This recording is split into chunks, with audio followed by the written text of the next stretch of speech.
Asante wanaopaza sauti kwa ajili yetu.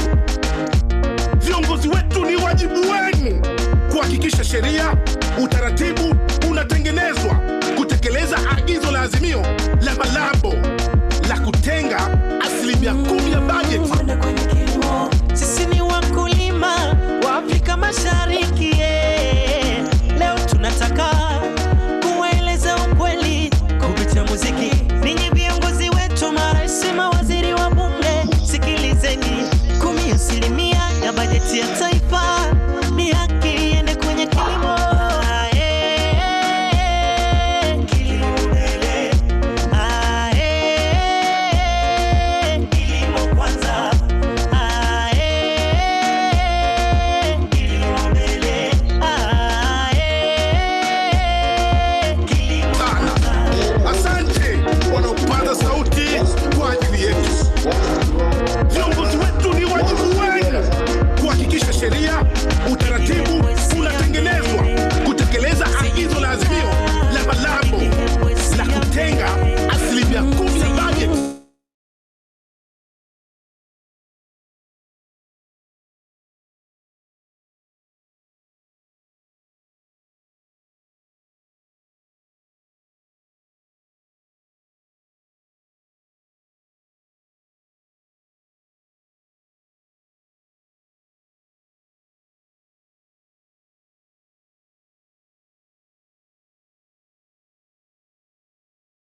katika hali bora.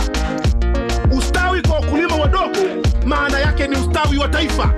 Tambueni kwamba 10% itawafanya wakulima watajirike na nchi zao pia. Tuhisemo ibiterwa bimwe bimwe twakwaniza tukaronka inyungu mu sekitara abaduhanirira ibitoki gutera imyumbati, umuceri. Dhamira ya kuwasaidia wakulima wadogo kutekeleza agizo la malabo kusaidia sana kufanya wakulima wadogo watajirike. Agriculture plays a major role in EAC. It is the mainstay of the economies of the partner states, on average contributing 27%. The sector is a major source of foreign exchange and food supply, and it employs over 70% of the people. Sisi ni wakulima wa Afrika Mashariki. Leo tunataka kueleza ukweli kupitia muziki. Ninyi viongozi wetu, marais, mawaziri wa bunge, sikilizeni. 10% ya bajeti ya taifa ni haki iende kwenye kilimo.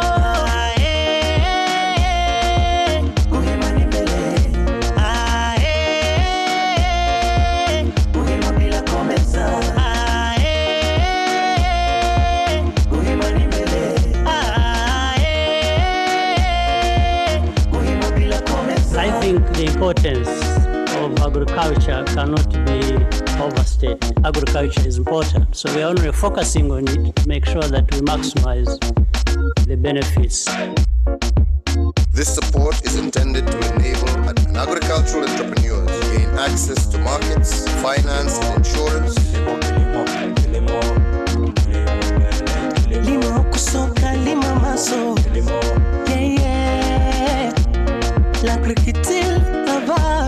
L'agriculture anava.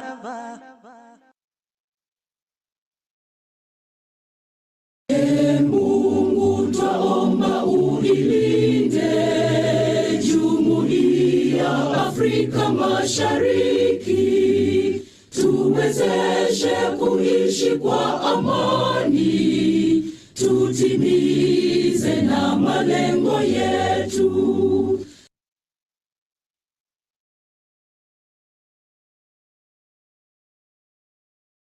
Lima kusoka, lima maso.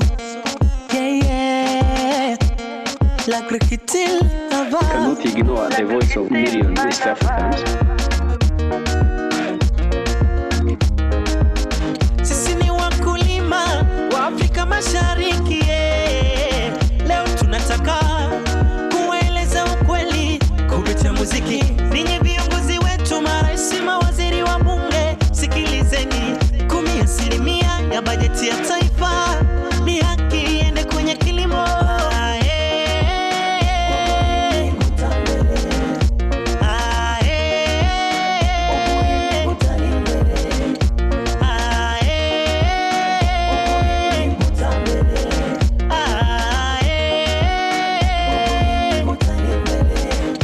Sekta ya kilimo ni muhimu sana. Ni muhimu katika kuhakikisha usalama wa chakula, kupambana na matatizo ya umaskini na ukosefu wa ajira, na hali kadhalika katika kuleta maendeleo ya nchi kwa ujumla. Hili ni ombi la haki. Sisi wakulima wadogo Afrika Mashariki, kila mtu asikie kilio chetu. Tunazilisha nchi zetu kwa chakula na biashara. Sisi ndio msingi wa maisha, maendeleo, mafanikio. Pamoja na umuhimu wetu, hatusikilizi sana. Asante wanaopaza sauti kwa ajili yetu.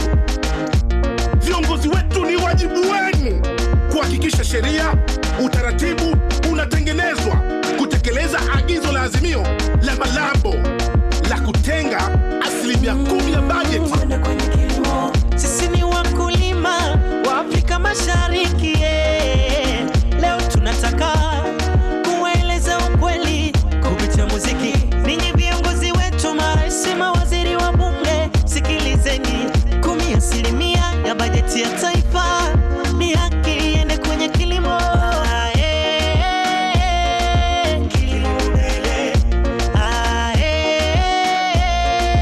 Kilimo kwanza.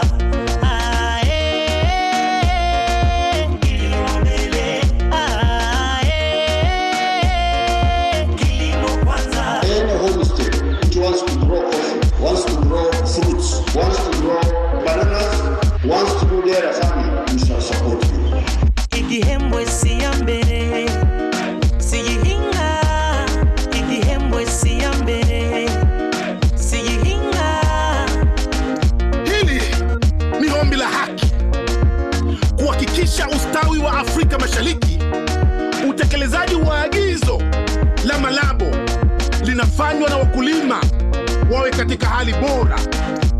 Ustawi kwa wakulima wadogo maana yake ni ustawi wa taifa. Tambueni kwamba 10% itawafanya wakulima watajirike na nchi zao pia. Tuhisemo ibiterwa bimwe bimwe turashobora kurwanya inzara tukaronka umwimbu umusesekara, abaduhanuye kugira ibitoki, gutera imyumbati, umuceri. Dhamira ya kuwasaidia wakulima wadogo kutekeleza agizo la malabo kusaidia sana kufanya wakulima wadogo watajirike. The agriculture plays a major role in EAC. It is the mainstay of the economies of the partner states, on average contributing 27%. The sector is the major source of foreign exchange and food supply, and it employs over 70% of the people. Sisi ni wakulima wa Afrika Mashariki. Nataka kueleza ukweli kupitia muziki. Ninyi viongozi wetu, marais, mawaziri wa bunge, sikilizeni. 10% ya bajeti ya taifa ni haki iende kwenye kilimo.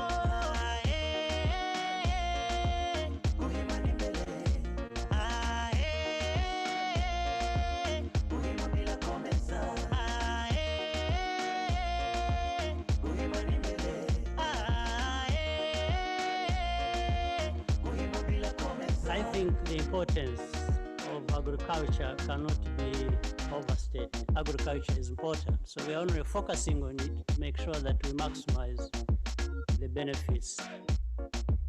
This support is intended to enable agricultural entrepreneurs gain access to markets, finance, and insurance. Limo kusoka, limo maso.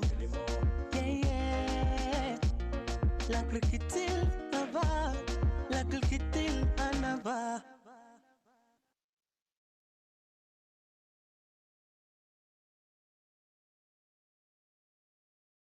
Limo kusoka, limo maso. L'agriculture là-bas. Cannot ignore the voice of millions of East Africans. Sisi ni wakulima wa Afrika Mashariki. Leo tunataka kueleza ukweli kupitia muziki. Ninyi viongozi wetu, marais, mawaziri wa bunge, sikilizeni. 10% ya bajeti ya taifa ni haki iende kwenye kilimo.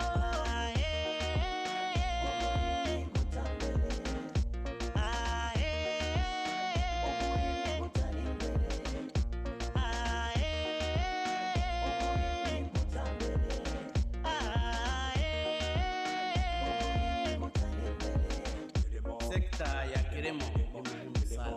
Ni muhimu katika kuhakikisha usalama wa chakula, kupambana na matatizo ya umaskini na ukosefu wa ajira, na hali kadhalika katika kuleta maendeleo ya nchi kwa ujumla. Hili ni ombi la haki. Sisi wakulima wadogo Afrika Mashariki, kila mtu asikie kilio chetu. Tunazilisha nchi zetu kwa chakula na biashara. Sisi ndio msingi wa maisha, maendeleo, mafanikio. Pamoja na umuhimu wetu, hatusikilizi sana. Asante wanaopaza sauti kwa ajili yetu. Viongozi wetu, ni wajibu wenu kuhakikisha sheria, utaratibu unatengenezwa kutekeleza agizo la azimio la malabo la kutenga 10% ya bajeti. Sisi ni wakulima wa Afrika Mashariki. Leo tunataka kueleza ukweli kupitia muziki. Ninyi viongozi wetu, marais, mawaziri wa bunge, sikilizeni. 10% ya bajeti ya taifa ni haki iende kwenye kilimo.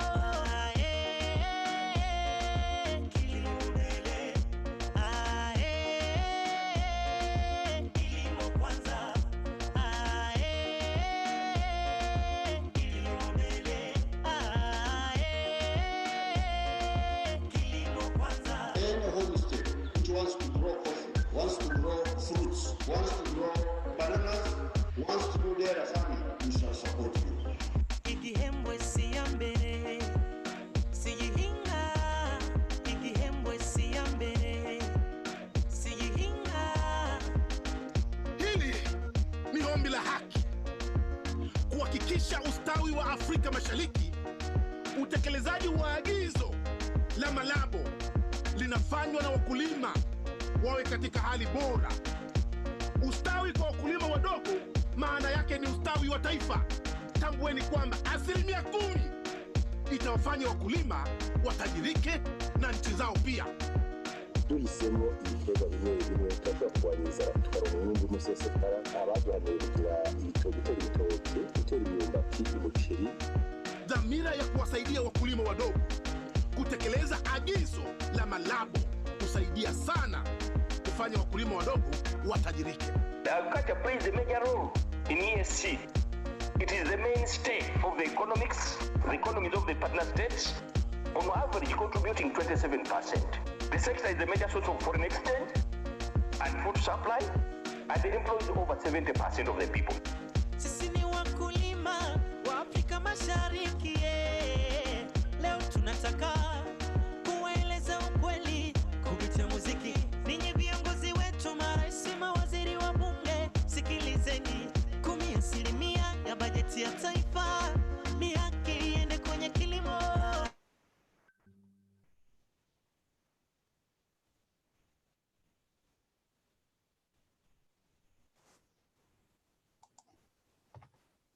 Hello.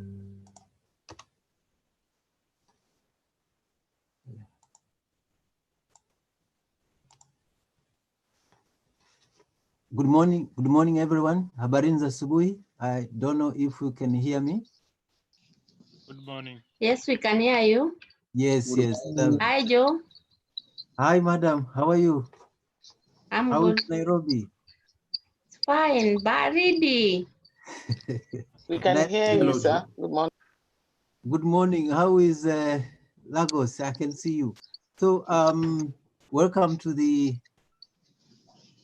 EAC Agriculture Budget Summit 2020.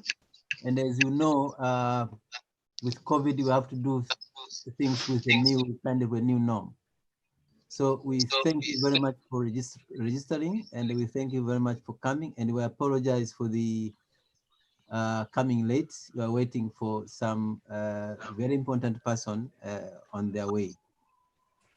So let me invite everyone in this discussion, a brief summit, and our theme is the lessons from the Malabo Biennial Review Reports of 2019. But also we are going to discuss something on the pandemic, the COVID-19, in the context of the COVID-19. And today is 27th July 2020, Friday, for those of us who might have forgotten in one way or another. So you are welcome and feel free. We'll quickly go through the timetable. Or maybe before the timetable, let me invite, can we have the second slide, please? Yes, let me speak on the first slides. We have partners that we are working with. We have EAF, the Eastern African Farmers Federation, based in Nairobi, and working in all Eastern Africa, from Tanzania to, I think, South Sudan, if I'm not mistaken, and Ethiopia. We have Oxfam. This is an international organization working all over the world. We have Action Aid, also is an international organization working all over the world. We have Trust Africa. This is an organization that is supporting supporting civil society organizations in Africa, and in particular also supported ESAF together with Oxfam. And then we have another partner is East Africa Civil Society Forum, EACSOF, is based in Arusha. And then we have the Food Rights Alliance, is based in Uganda, but working across Africa. But also we have the CNC, the Civil Society Network on Cardiff. Is very important network that's connecting us on SADC and Cardiff issues, sorry. But also we have other partners that are not registered here. We have Greenpeace, we have ANSAF, and also the largest of all is the East Africa Legislative Assembly, which is the parliament of East Africa. Can you move to the next slide?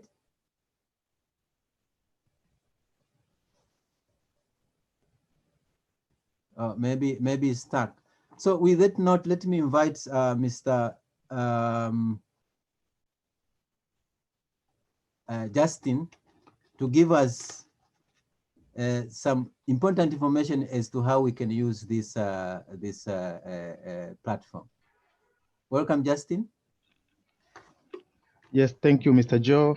Ladies and gentlemen, thank you for joining us this morning for the session of 5th EAC Budget Summit, Agricultural Budget Summit. I just want to highlight some few things that may be helpful to make this session successful. For those participants who will not be speaking, please make sure you mute your microphones. But also you should make sure that you have a sufficient internet bundle. But also you should be at least at a place where there's a strong network. Also,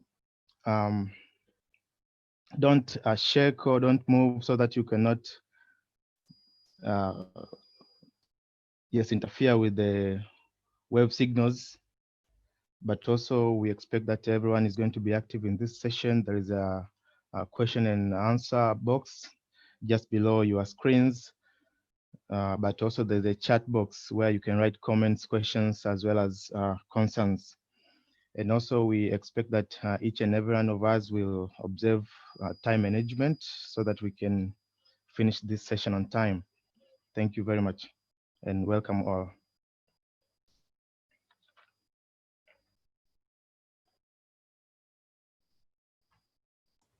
Thank you very much, Justin. And especially when you come to the issue of the developing the, maybe responding after the presentation, you can still use the chat to communicate your thoughts. We don't have the breakaway rooms because of the time, but I think we can still use the available platform to exchange in the chat. And can we move to the next one? Let me go.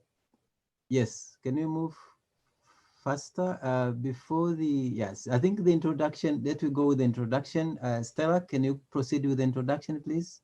Very quickly, we have farmers here. Good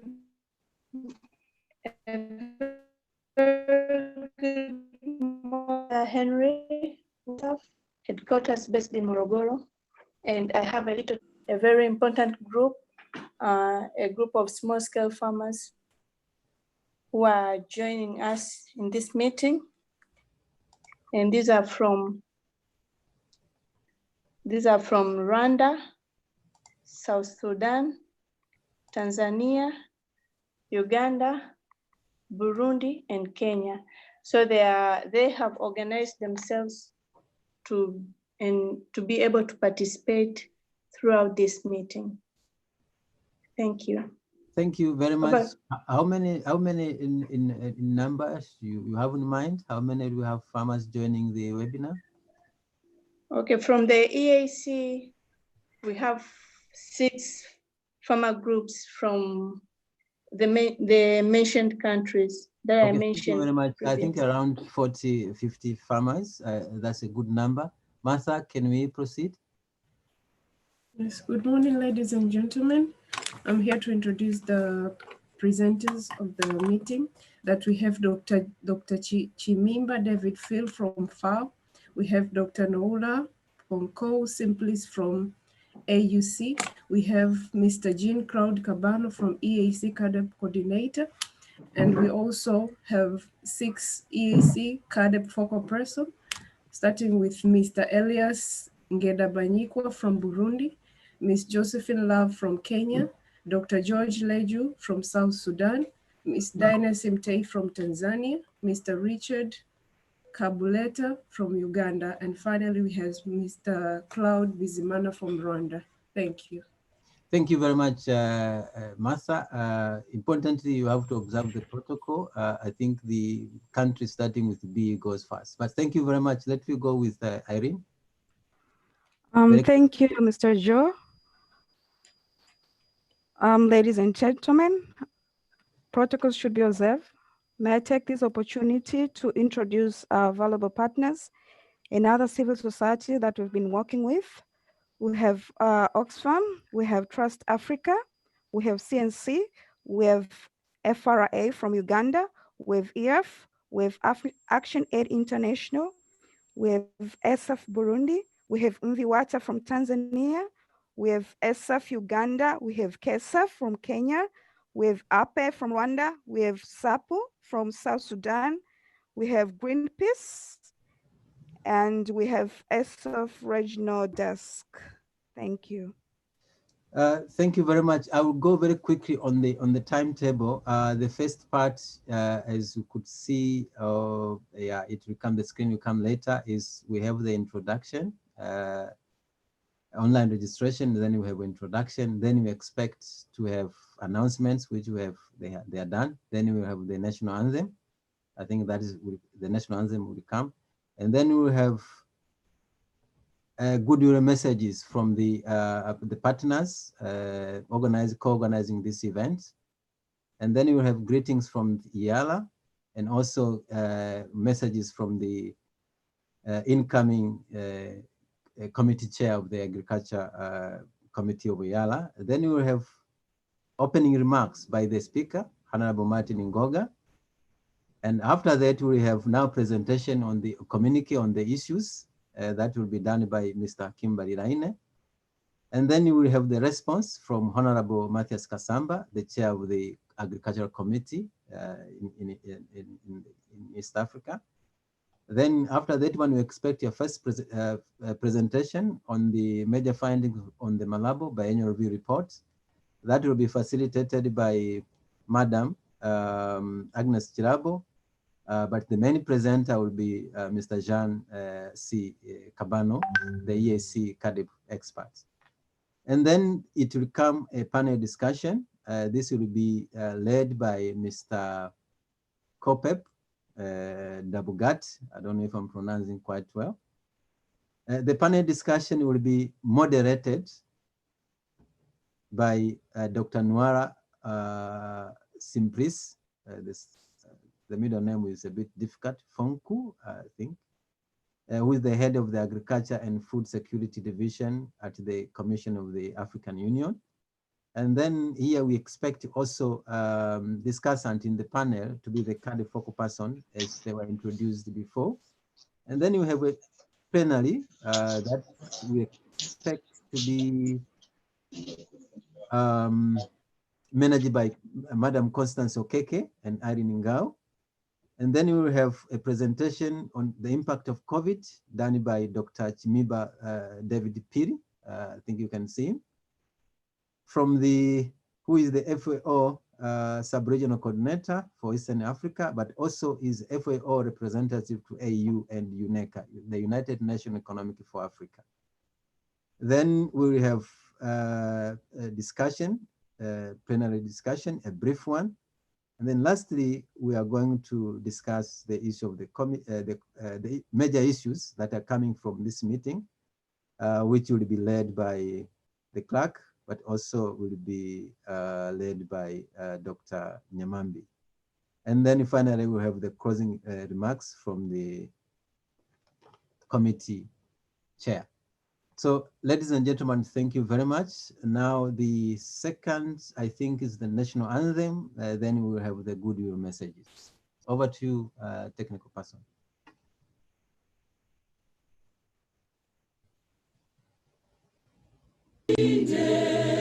Jumuiya Afrika Mashariki, tuwezeshe kuishi kwa amani, tutimize na malengo yetu.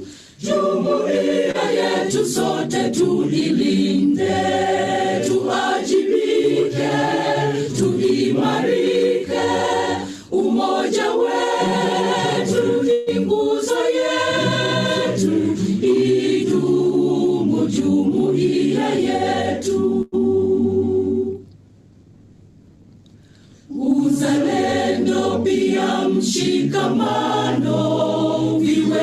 msingi wa umoja wetu, na tulinde uhuru na amani, mila zetu na desturi zetu.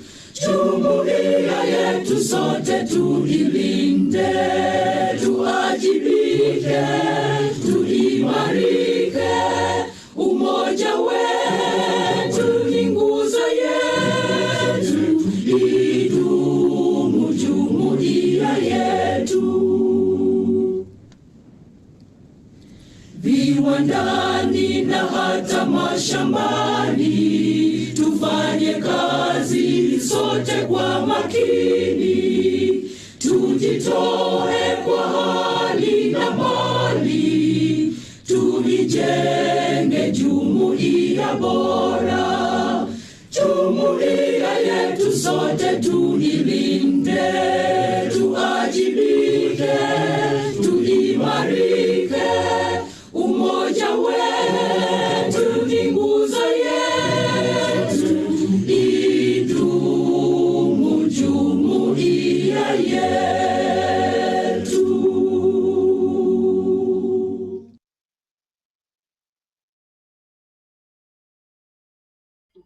Thank you so much for the national anthem. Now we move to hear the goodwill messages from different partners. Can we have the slides, please? It might lead us in terms of who goes first.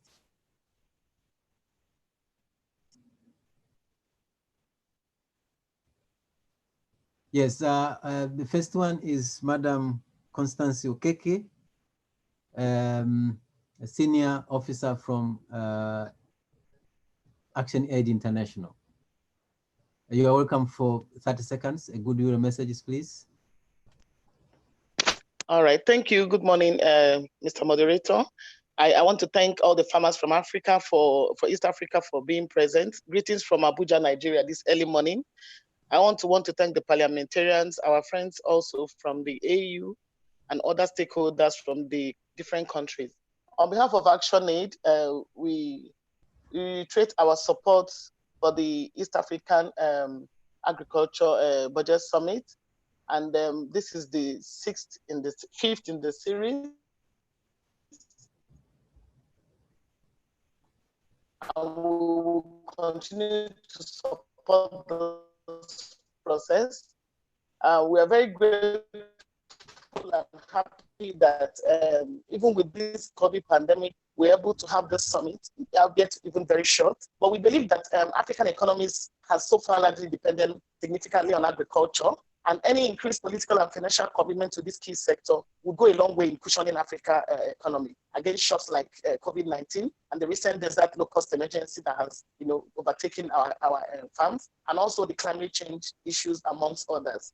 African-led growth has proven to be far more effective in reducing hunger and poverty than growth in other sectors. So listening to the BR report will help us know that it's going to provide a common tool for us to build shared understanding of the problems and potential solutions, and to change incentives and learn what works together. Thank you. By demonstrating potential for successful agricultural transformation in practice, we can use the BR to broaden our collaboration and to ensure that our agricultural sector will remain potential to make our economy grow in prosperity. On that note, I wish us a success will be taken into consideration. Thank you very much. Thank you very much, Constance. Some of you might be having some times during the sessions, so just be brief. Thank you very much, Constance. I know it's early in the morning in Abuja. Welcome, Madam Agnes Chirabo. We say Chirabo, but we write Kilabo. Welcome, Madam. Oh, thank you so much, moderator, and good morning. I bring you warm greetings from Kampala, the capital of the Pearl of Africa, Uganda, and I wish to congratulate everybody on this call, but in this summit. Thank you so much for demonstrating the will, and no wonder this is the Agriculture Budget Summit. I congratulate everybody, but above all, I congratulate the smallholder farmers in the East African region. Bravo, farmers. Even amidst COVID, amidst a pandemic of COVID in nature, you have demonstrated resiliency. Thank you so much. The time is now. Our day has come. COVID has presented a great opportunity. And as Food Rights Alliance, we commit ourselves to continuing supporting the policy environment that can support the smallholder farmers continue feeding the region, feeding the world, but above all, feeding themselves, and not only for food, but for a better livelihood. It is our time and no turning back. Let us soldier on. Thank you so much. Thank you very much, Madam Agnes. The time is now. Let's move to Dr. Beturi Nyamambi from Trust Africa. Oh, maybe she's not yet connected. Kindly check on the participants list. Probably she might be on the another chat room. So, good morning. Can you hear me now? Yes, we can hear you. We can hear you. Okay, wonderful. Thank you for the opportunity to say a few words. Greetings from Trust Africa, a Pan-African foundation that is headquartered in Senegal. I'm speaking from Zimbabwe, and we're glad to be part of this fifth EAC Agriculture Budget Summit. And I add my voice of congratulations to the team that has managed to put this together to discuss with our fellow Legislative Assembly and the committee that is representing the EAC on agriculture, tourism, and natural resources. And we're really proud to be at this point in time, especially to show the message of resilience to shocks such as COVID-19 for small-scale farmers. This is the purpose of the last BR report, and I'm looking forward to the discussions that will happen around that and how we can further build resilience to shock for small-scale farmers and for the food system in general in Africa and in the EAC region. So thank you very much, and all protocols are observed. Thank you for our distinguished guests who are coming in to speak with us in this forum. Thank you so much, Daktari. Arvin Munyasia from Oxfam. Arvin,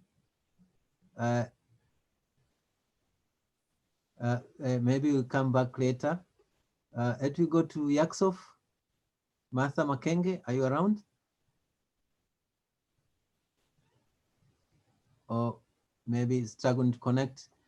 Mr. Mushiri from EF.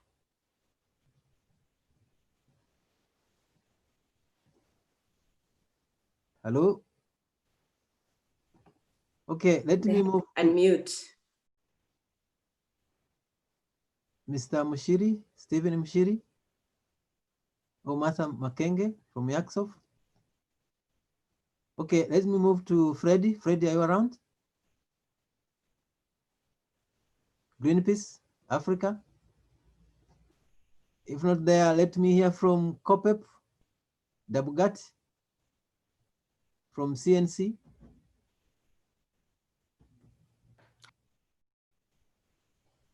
Unmute, please.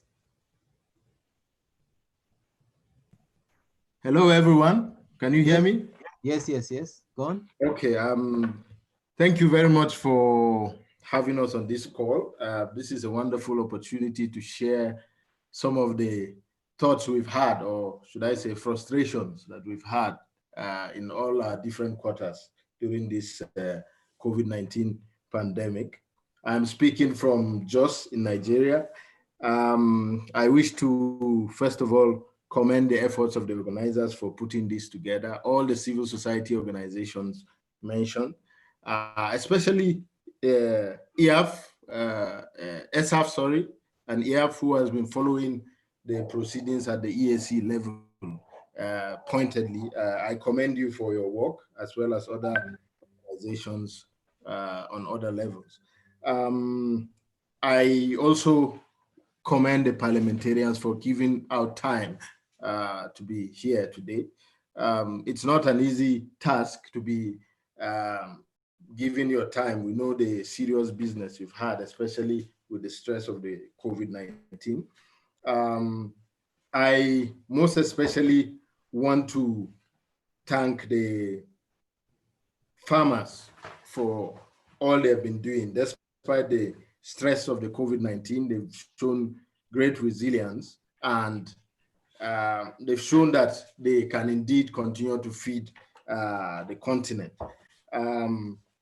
I just want to add that as we go into this session, one thing I would like to hear about is how the EAC is responding to the needs of the farmers currently personified by the ongoing global hunger crisis. This requires a lot of resources, a lot of hands on deck.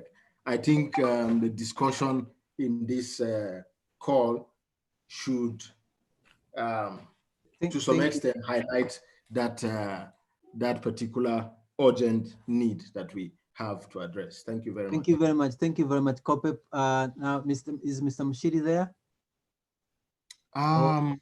Yeah, no. Let's hear from the chair of ISAF, maybe 20 seconds, because you're gonna have some time to present as well.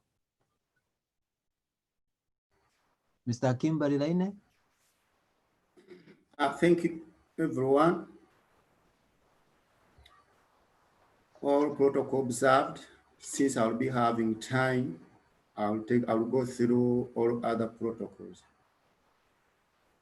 Thank you very much. I thank all the participants and everyone who has made it today. It is evident now to everyone, the developed, underdeveloped, and all other countries, that every sector can be stopped or shut down, but the agricultural sector can't. COVID is our witness. Number one, we food producers, most of the small-scale farmers, even the industrial farming system were closed down. So, in short, food is a necessity during all times of joy and difficulty. I therefore appeal to all who are listening that during these remaining 4 years of the Malabo Declaration, fulfill all the seven commitments, adjust your budgets at least to 10% to fulfill all the other 6 commitments. I rest my case. Thank you very much, Chair. Thank you again for that brief notes. If Mr. Munyasia, Madam Martha, and Mushiri probably and Fred, they can join later. So now let me handle this one to the clerk. Yeah, can you, Mr. Wimile, who will then bring us the greetings from Yala, but also inviting the introducing the incoming ATR and chair, Honorable Dr. Makame, to say something. Good morning, all participants. Greetings from Arusha, United Republic of Tanzania. I'm the clerk of the Committee on Agriculture, Tourism and Natural Resources, and we are very glad to be with you today. I take this opportunity to congratulate ESAF and all partner organizations for organizing this very important event, which you have been previously meeting together in a meeting room, but now we are meeting virtually, which is also a development, but we see how they have been aggressive to make sure that this thing happens, even regardless of the challenges we are facing. As I want just to inform other participants that according to the rules of the assembly, you have been working with the Committee on Agriculture, Tourism and Natural Resources of EALA from the time this corporation started. That was EALA 2, then it went on EALA 3, and now we are at EALA 4. But according to the rules, the committees of the assembly, normally they last for 2.5 years, the membership. And after 2.5 years, we changed the membership, and even the chairperson of the committee also changes. So the first committee for the fourth assembly, which started with the budget summit in Nairobi, then you continue to work together, is coming to an end. This July is their last month. So right from 1st August, we will have a new committee, new membership. The committee the same, but we'll have new members. We are very lucky that 8 of the current members are continuing to serve the Committee on Agriculture. So they will continue to be members of the committee, including the current chairperson, Honorable Matthias Kasamba, who is also continuing to be a member of this committee, together with the other 7 members who have been serving the committee at the finishing time. But also we are going to have 10 new members, including the new chairperson, Honorable Dr. Dora Makame, and I'm happy that he's also following this proceeding. So he's a new member and the new chairperson, and they were going to start their tenure from 1st August this year, that is early next month. But I want to assure that the cooperation will continue regardless of the changes of some members, because the assembly is still here and the assembly is very committed to see that the agenda of agriculture is being promoted, that because we are here because of the farmers. If farmers are not around, I'm sure nobody will be around, but because farmers are working regardless of the pandemic, that's why we are all healthy, and the assembly all recognizes that, and it is willing to promote agriculture because the backbone of the economy. So with this, I hope a few remarks. I thank you, Joe, and the organizing team, and maybe I return it back to you to welcome the incoming chair, Dr. Makame. Thank you, Joe. Thank you very much, the learned Bwana Asheri Wimile. So moving forward, can we invite now Honorable Dr.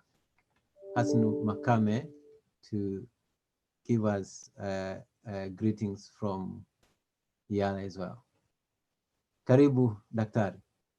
Thank you very much. Good morning, fellow colleagues, either farmers or friends of farmers from the region of East Africa and beyond, as I had also introductions from as far as Abuja. Thank you very much for hosting this meeting. I'm very glad to be part of this meeting. And this was coordinated by the outgoing chair, who is still having his time until 31st of July, as prompted here by the land advocate Asheri Wimile. But he decided to fast track my appearance on the events of the committee. You know, his movements are always at a speed which is called supersonic speed. He wants development to be achieved faster and faster, and also farming to grow at a high pace. So that is the standard he has set for the committee, which I am going to take over. And I'm very lucky that he'll be part of the committee. So we are going to work together. But again, the clerk has said that our relationships with the stakeholders will remain. We will ensure that our cooperation is enhanced and to achieve the objectives of the forums, like the one for the Malabo Declaration, and also we also have our own EAC initiatives like the EAC Food Security Action Plan. In general, we'll be cooperating to ensure that we attain a sustainable environment for agricultural prosperity in the region and beyond. Thank you very much for hosting me in your meeting. And as I'm still learning, I'll be continuing to follow so that I get more acquainted to the environment. Thank you very much. Thank you very much, Dr. for those wonderful remarks. Let me also recognize the presence of partners from Southern Africa. I've seen members from SADC Secretariat, but also other organizations in Southern Africa, including Southern African Trust. So welcome and thank you for coming. So moving forward now, let me move to the opening remarks done by the speaker, Right Honorable Martin Ngoga, but will be done by the chair of the ATRN, Honorable Matthias Kasamba, I think with a super speed as well. Honorable Speaker. I take this opportunity to most sincerely thank the organizers of this 6th budget summit. And I want to most sincerely thank you. Hello. Hello. Please go on, Chair. Yes. Thank you so much, Mr. Joy Muzinga, for this coordinated, well-coordinated from a distance. Social distance is a reality with us as far as COVID is concerned. Allow me, on behalf of the Right Honorable Speaker of the East African Legislative Assembly, deliver a keynote address and official opening of the East African Community Agriculture Summit that is being held virtually through Zoom on this day of 17th July 2020. The chair board and members of ESAF, the incoming chairperson, my brother, Dr. Abduhai Makame, government officials from the EAC partner states, Dr. Chimimba David Firi, the FAO sub-regional coordinator of the Eastern African FAO representative to the African Union and the United Nations Economic Commission for Africa, Dr. Nwara Fanko Simplice, head of Agriculture and Food Security Division, African Union Commission, Mr. Jean-Claude, the EAC CADAP coordinator and the other representative of the EAC Secretariat, the national CADAP focal persons from all the 6 partner states, namely Republic of Burundi, Mr. Elias Ngenda Banyikwa, Republic of Kenya, Ms. Josephine Love, Republic of Rwanda, Mr. Claude Bizimana, Republic of South Sudan, Dr. George Leju, Republic of United Republic of Tanzania, Ms. Danielle Mitei, and the Republic of Uganda, Mr. Fred Mayanja. The civil society representative from the Eastern African region, EALA staff, members of the media, but most importantly, the donor communities who are behind this continuous championship and frontlining for food security in the region. On behalf of the East African Legislative Assembly, ladies and gentlemen, I welcome you all to this Agriculture Summit 2020, being organized by ESAF in partnership with the EALA Committee of Agriculture, Tourism and Natural Resources, and several other partners, including Trust Africa, Oxfam, Oxfam Pan-Africa, Action Aid International, East African Community Civil Society Forum, the Food Rights Alliance. Today we convene here to deliberate on the theme, Lessons from the Malabo Biannual Review Report 2019 in enhancing agriculture and food security amidst and post COVID-2019. Ladies and gentlemen, sadly, the summit takes place at a time when the region and the globe at large is grappling with the COVID-19 pandemic. COVID-19 has had serious impact on the economies, including debilitating effects on agriculture and food security. I am, however, consoled by the fact that we are able to utilize ICT to bring experts around the table to discuss these pertinent matters. The main theme and objective further point out that the steps we must undertake with specific emphasis on the COVID-19 pandemic, now a true reality. We in the agriculture sector must now embrace ways and means on how agriculture can thrive if COVID persists, and we must learn how to live with it as a new normal. I, however, thank you sincerely for gathering this morning to discuss how we can improve agriculture in the region while focusing on the commitments made by the EAC states, heads of states. The presence of representatives from African Union, FAO, as well as government officials, civil society organizations, media, and small-scale farmers from the EAC states attests to the unreserved commitment towards improving livelihood and economies. The East African Treaty anticipates this community to be people-centered. It does not even anticipate. The reality is the East African community is a people-centered and private sector driven. The people of East Africa are largely rural-based and natural resource independent, majorly of whom derive their livelihood from agriculture. Agriculture, therefore, plays a significant role in the East African integration process. The sector's contribution to the regional GDP is pledged on an average of about 30% of our economies. In terms of food security and employment provisions, agriculture employs about 80% of the region's 172 million people who live in the rural areas.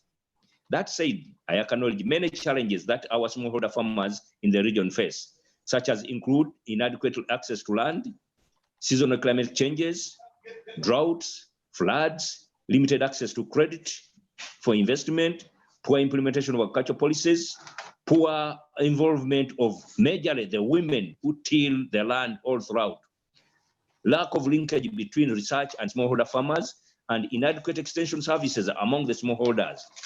Then the dreaded COVID-19 pandemic, whose impact is being felt, especially among the major populace who may live below the poverty lines and are found largely within the rural communities. Ladies and gentlemen, I am aware that after the third EAC agricultural budget in 2018 in Nairobi, farmers organizations and civil society in the region, led by ESAF, collected 1 million signatures through a petition to be presented to the EAC heads of state. I commend the initiative when I met farmers in my office. On November 8th, 2018, EALA tabled Sorry, translation. EALA tabled and deliberated on the farmers' petition. Unfortunately, the EAC heads of state did not take place. We are, however, confident that the petition shall be at an appropriate time be submitted to the highest organ of the EAC. The third agriculture summit then passed 10 key recommendations.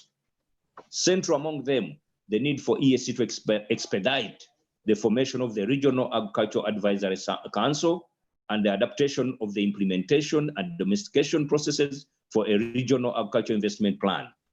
We are working on the recommendations and are keen to the establishment of the East Africa and the Food Security Commission, as was moved on the floor of Parliament as an institution that would coordinate all issues related to agriculture and food security in the region.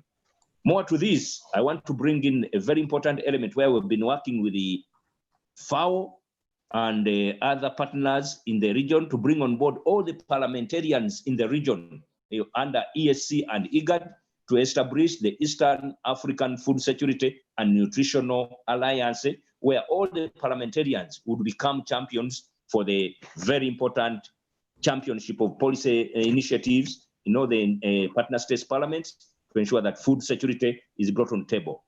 Another key recommendation was the partner states to broaden space and build capacity for inclusive multi-stakeholder platforms that include wide range of state and non-state actors, especially smallholder farmers, women and youth in agriculture. To this, we most sincerely thank ESAF, which has done the championship and has brought the accountability of making sure that we, the politicians, in the decision-making offices and tables, are also involved in making sure that the policy reforms, the necessary advocacy for budget tracking are brought to the table. Ladies and gentlemen, subsequently, a year later, in March 2019, EALA organized meetings in all the partner states aimed at enhancing agricultural budgets and identifying priorities for the 2019-2020 meetings, which were successfully organized in all the EAC capital with good inputs received from smallholder farmers and various stakeholders who were supported by the various non-stakeholder state actors like civil society organizations and farmers forums. Salient features included deliberation on how the partner states implement the 7 commitments of Marabo, specifically on increasing budget allocation and actual disbursement of agriculture, We are hopeful that partner states are aggressively increasing their budgetary allocation to agriculture, despite the challenges which include the COVID-19 pandemic. I am aware that the biannual report of the Marabo 2019, the EAC region was reported not to be on track in many of the deliverables under the scorecard. The benchmark for 1919 was paged on 6.6 out of 10. In the EAC region, it is only Rwanda that achieved the benchmark by attaining a scorecard of 7.2. All the other 5 partner states, Kenya, Uganda, Burundi, and Tanzania, and the Republic of South Sudan, did not attain this benchmark, missing the states towards achieving the Malabo Declaration overall by 2025, which is just 4 years away from now. I therefore urge all stakeholders to concert all efforts to put in an agricultural transformation agenda back on table by enhancing financial investment into agriculture, especially 10%, ending hunger by 2025, boosting intra-regional trade and enhancing resilience to climate change. There is a very important element of involving the youth and women, who are the biggest resource we have in the region. I wish also to recall that at a meeting of the Assembly held on October 2016 in Zanzibar, the Assembly was emphatic that partner states speed up implementation of the Marabo Protocol. EALA is committed to making follow-up as part of its oversight.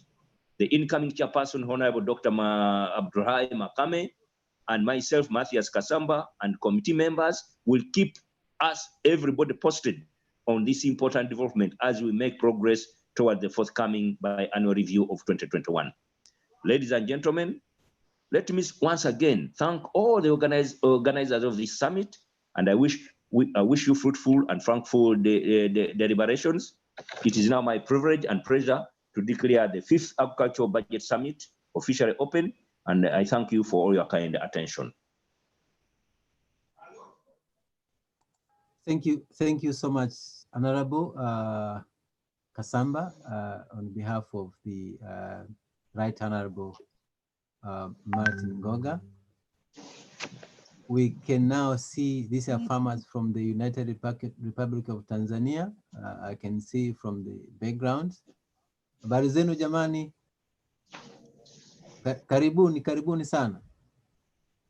So yes, karibuni sana. Moving forward, I would like to invite Bobby. Are you there? Bobby? Yes, I expected Bobby to invite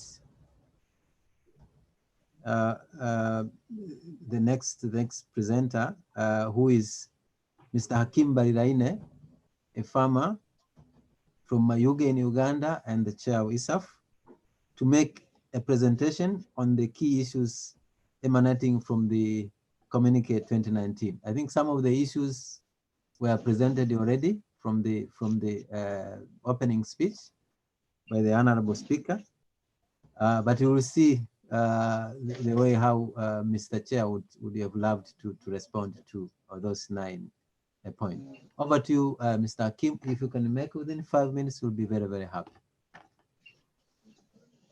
Over to you. Thank you, the regional coordinator. Right Honorable Speaker of EALA, representatives from AU, the chairperson outgoing and incoming of our Cultural, Tourism and Natural Resource Committee, officials from East African Community, representatives from FAO, Eastern Africa, cadre focal persons, national farmer leaders from East Africa and SADC, and the NESA coordinating committee, development partners, the media fraternity, ladies and gentlemen, all protocol observed. Everyone is welcome. We appreciate for the time you've spared to the East African Budget Summit 2020 to deliberate on the second Malabo Biennial Review 2019, align recommendation the impact of COVID-19 pandemic. As we all know, the second AU Malabo Biennial Review Report 2019 was unveiled in the February 2020 in Addis Ababa, Ethiopia, just a few weeks before the World Health Organization declared COVID-19 as a global pandemic. The AU Malabo Biennial Review Report 2019 shows that the East African Community region is not on track to achieve the Malabo commitment. Its average score is 5.27, which means the region is not on track. The report proposes the region to areas of good performance, but not on track, include the following: commitment to inclusive and evidence-based policy system, oversee development assistance, that is ODA, disbursed to agriculture as a percentage of donor commitment, percentage of government agriculture expenditure as a share of total governance expenditure. Next slide, please.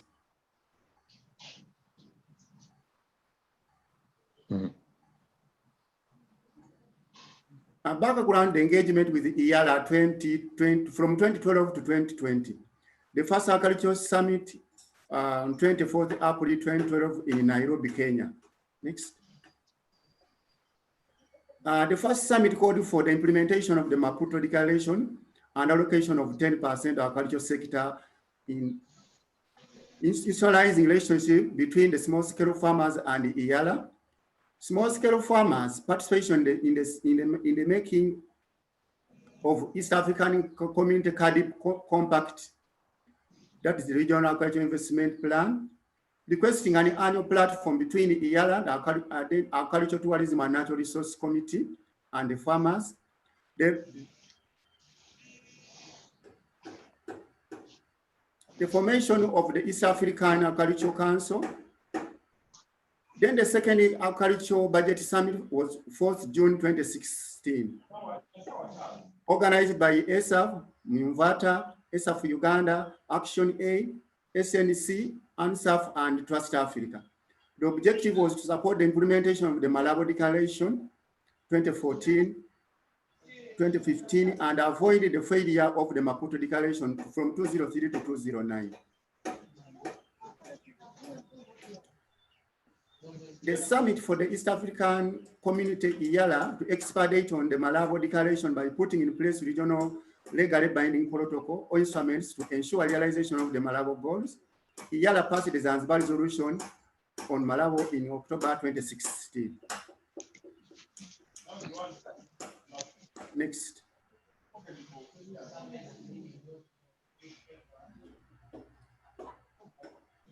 Then the third East African Agricultural Budget Summit was in May 2018 in Nairobi, in Kenya. Next.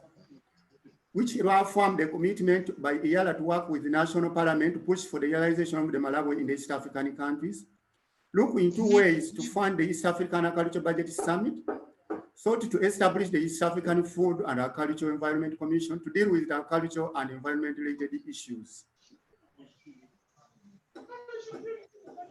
Then the fourth Agricultural Budget Summit was May 2019 in Arusha, and it was done in the Parliament of the East African Community in Arusha. Next, please.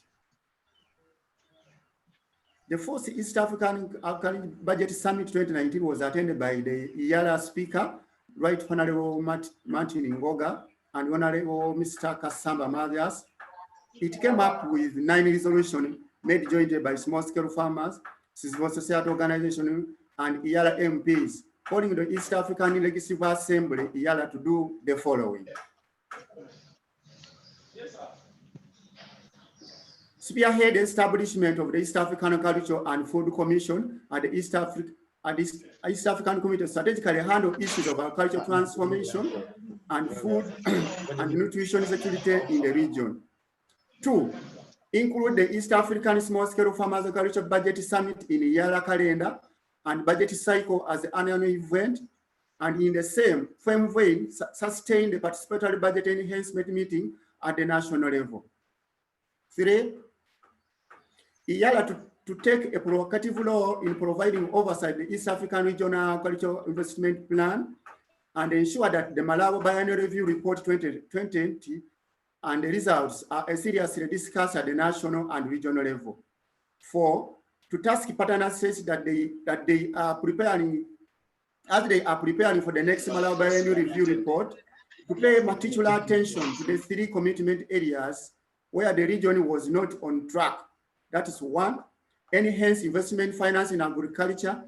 2, ending hunger by 2025. And 3, enhancing resilience to climate variability and ensure participation of all stakeholders in the data generation.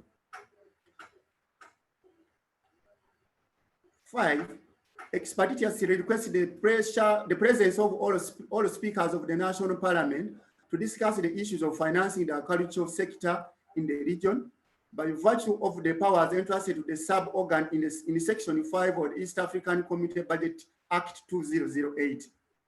6, present the smallholders farmer 1 million petition the heads of state summit in November 2019 to enhance the regional political will to achieve Malawi 7 goals during or before 2025. Then 7, engage other East African relevant organisms to ensure the East African Community Cooperative Society Bill of 2014 becomes operational and help farmers organize themselves to further transform our agricultural sector in the region. 8, to hold the process for the development of the draft East African CD Bill until the issues on the national and farmers volunteer overseas are addressed, as well as the multitude of concerns raised by smallholder farmers, non-state actors regarding the same. There was a need for adequate inclusion of smallholder farmers, non-state actors regarding the same. Consultation of the small-scale farmers and society organization and any development process of the legislation on the seed and agriculture in the East African Community. And lastly, take the deliberate efforts to domesticate the African Union decision passed by the heads of state government on ecological organic agriculture initiative, that is the EOI initiative in 2011, to support organic agriculture and adoption of climate resilient sustainable agriculture practices. And that was the resolution as passed by the AU. Next.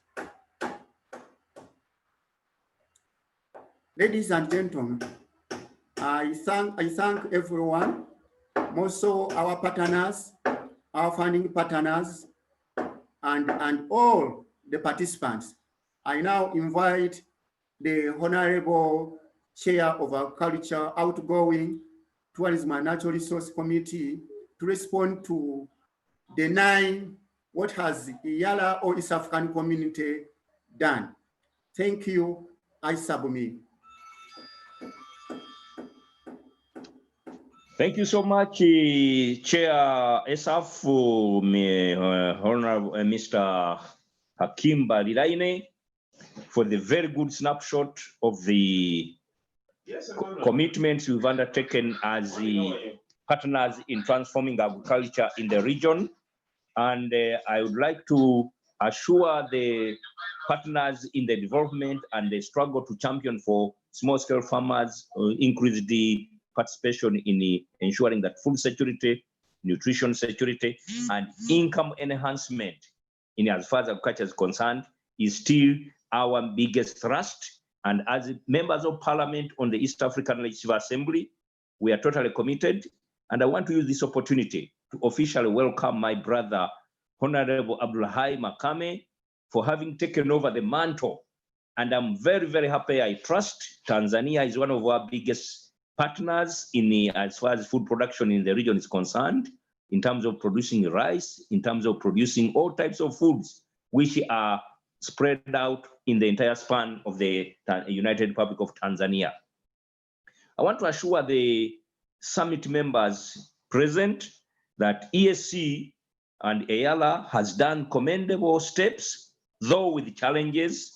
We can add on the nine biggest commitment which we must work upon is learning how to live within the COVID pandemic. But to mention just a few highlights in as far as what we've done, as far as the 9 commitments are concerned, the establishment of the EAC Agricultural Food Commission. Honorable Makame, you remember very well in the course of our deliberation during the Assembly convergence in Arusha, we moved a motion urging the partner states to ensure that a Food and Agriculture Commission is established. As the speaker's keynote address mentioned, 30% of the economies of East Africa are greatly financed and the livelihood are based on agriculture. Agriculture employs 80% of most of the labor force of the people of East Africa. So agriculture is so central. But when you look at the formation of the institutions of EAC, we have the Swahili Commission, we have the Education Commission, we have the Health Commission, we have the Technology Commission. We don't have an institutional arrangement which should actualize the food and agriculture policy of East Africa, and also to make sure that the investment programs which are deliberated for agriculture enhancement for the people of East Africa, we have no institutional arrangement which can access both government and donor facilitation to ensure that research, marketing of products, harmonization of policy framework among the partner states legal regimes is enhanced and harmonized. So we are on track to ensure that we are still committed, and I'm still on the Committee of Agriculture. We are going to move a further engagement to ensure that we have this Food and Agriculture Commission established. When it comes to including the budget summit on the performance of the budgeting process, this one I have to assure you we have not yet actualized it. Given the financial and budgetary constraints, we are still faced as a regional bloc. But it is still work in progress. If we can make a breakthrough and we have an agriculture and food security commission established, it means the funding for all the programs will be integrated in the budgeting process. That's why we are unable now to slot in a budget. But during our interaction with the Secretary General of the East African Community, there has been an increase. There was an increased reasonable financing in as far as the agriculture-related activities are concerned. And I'm glad that we have also now the CADAP focal person who is based in Arusha, and I think we can bring it to speed to ensure that we increase on the amount of budget financing for agriculture, but also integrating the provisions of the budget summit as part and parcel of the component, so that it is an annual activity which we can undertake. The other site is the EALA oversight of agricultural investment plans.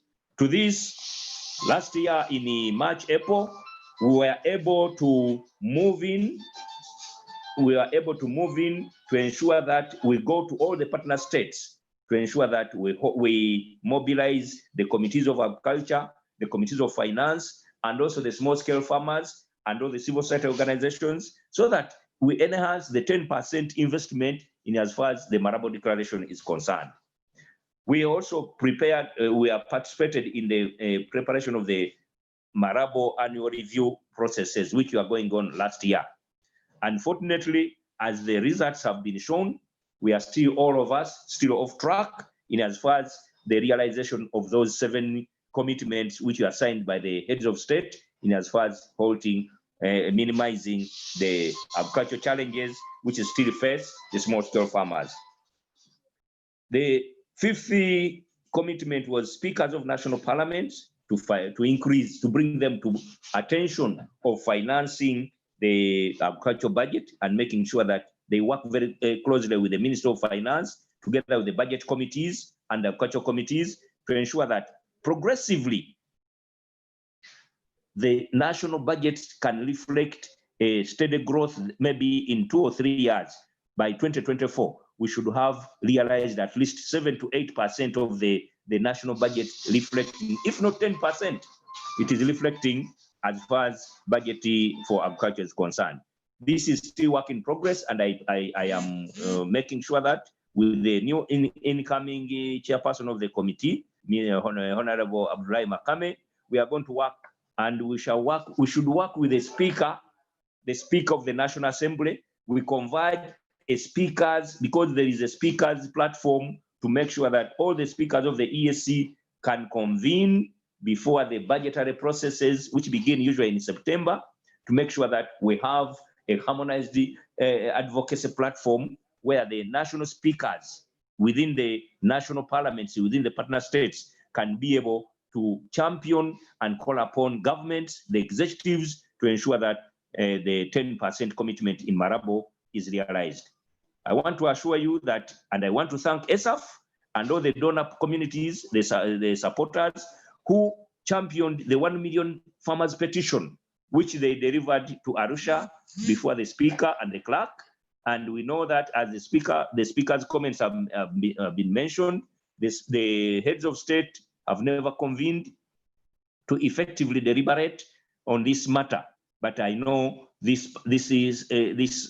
petition is still live, and it is still required to show commitments that the farmers of East Africa are calling upon the heads of state, the summit members, to ensure that they are able to increase the plight of financing, the plight of research, the plight of mechanization, the plight of ensuring that the small-scale farmers, the land ownership and management systems are all well taken care of in the budgetary processes and the policy frameworks within the partner states.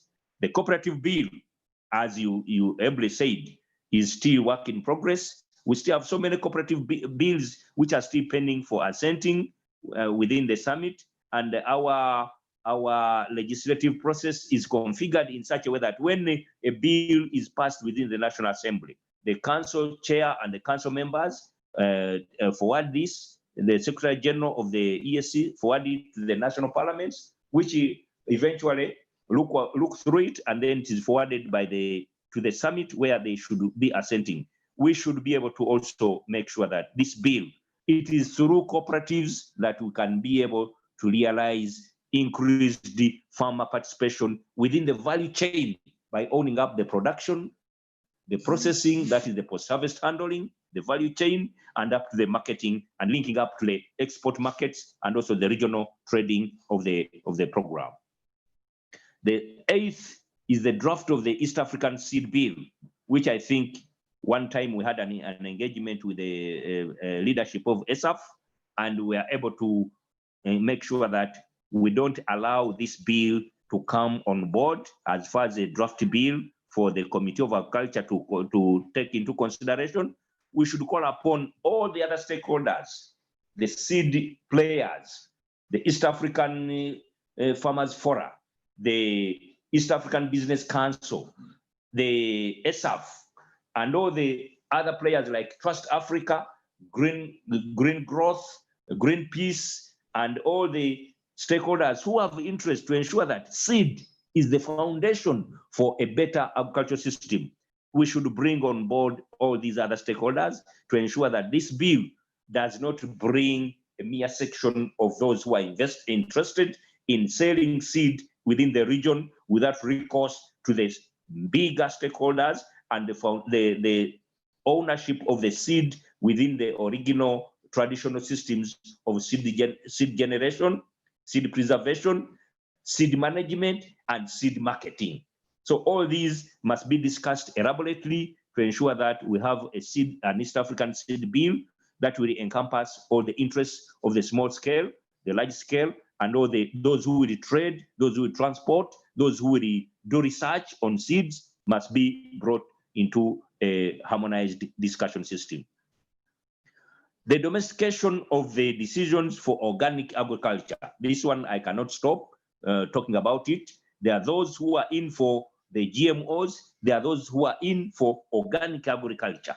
We must domesticate the provisions of AU to ensure that where provisions for organic agriculture is well taken care of, and the process of making sure that the heads of state, which was passed by the states as ecological organic agriculture, is still work in progress. We must ensure that there is climate resilience, sustainable agriculture practices, and making sure that we continue to look at the most organic way. We are blessed as an East African region. We have a very favorable environment which could help us to make sure that we are able to have organic agriculture to cater for those who are a specialized market that can take charge of the organic agriculture system. So all in all, I want to thank the organizers of this summit.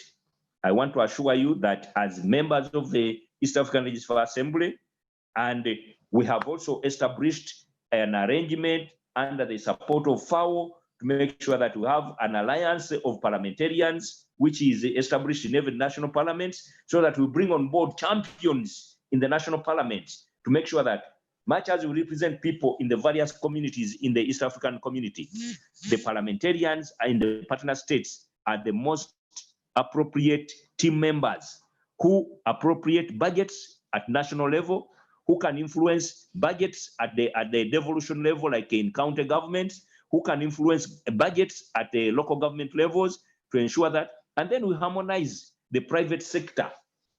Most of the resources which trade, which operationalize the agricultural enhancement are not only in government, they are also in both the civil society and the private sector. We must make sure that we have a bigger conversation at national level, at community level, to champion policy frameworks within the precincts of parliaments and the policy level. We must do the practical training and the practical follow-up on the budget tracking of even the little budgetary framework which is allocated at times does not go to the real gist of enhancing agriculture.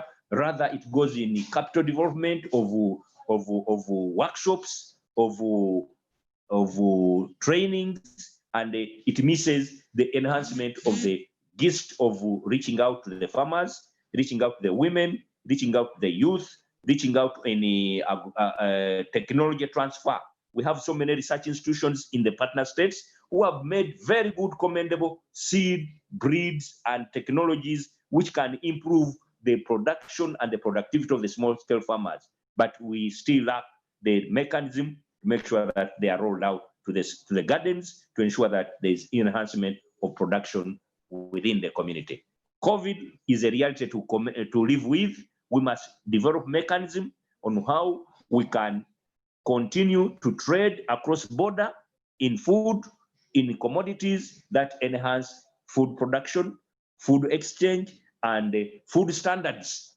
If the food standards within the region must also be given the biggest capture of attention as small-scale farmers. How do we increase on the standardization of the marketable products so that we are able to minimize perishability, minimize disease transfers, minimize, increase the access to food in the most appropriate way for consumable within the region. With this, I thank you. We are still in work in progress, but the commitment is real. It is now the will of those of us. I always ask as I wind up, how many of us seated and listening in are practicing agriculture? Are you a farmer? Do you face the challenges? Do you have a nucleus farm? Do you have a marketing system? Do you have a variation facility that would ensure that as you talk, you walk the talk? I thank you so much, and I believe this summit is going to enhance the spirit of increasing vigilance to ensure that amidst COVID, food and nutritional security are enhanced. Thank you so much.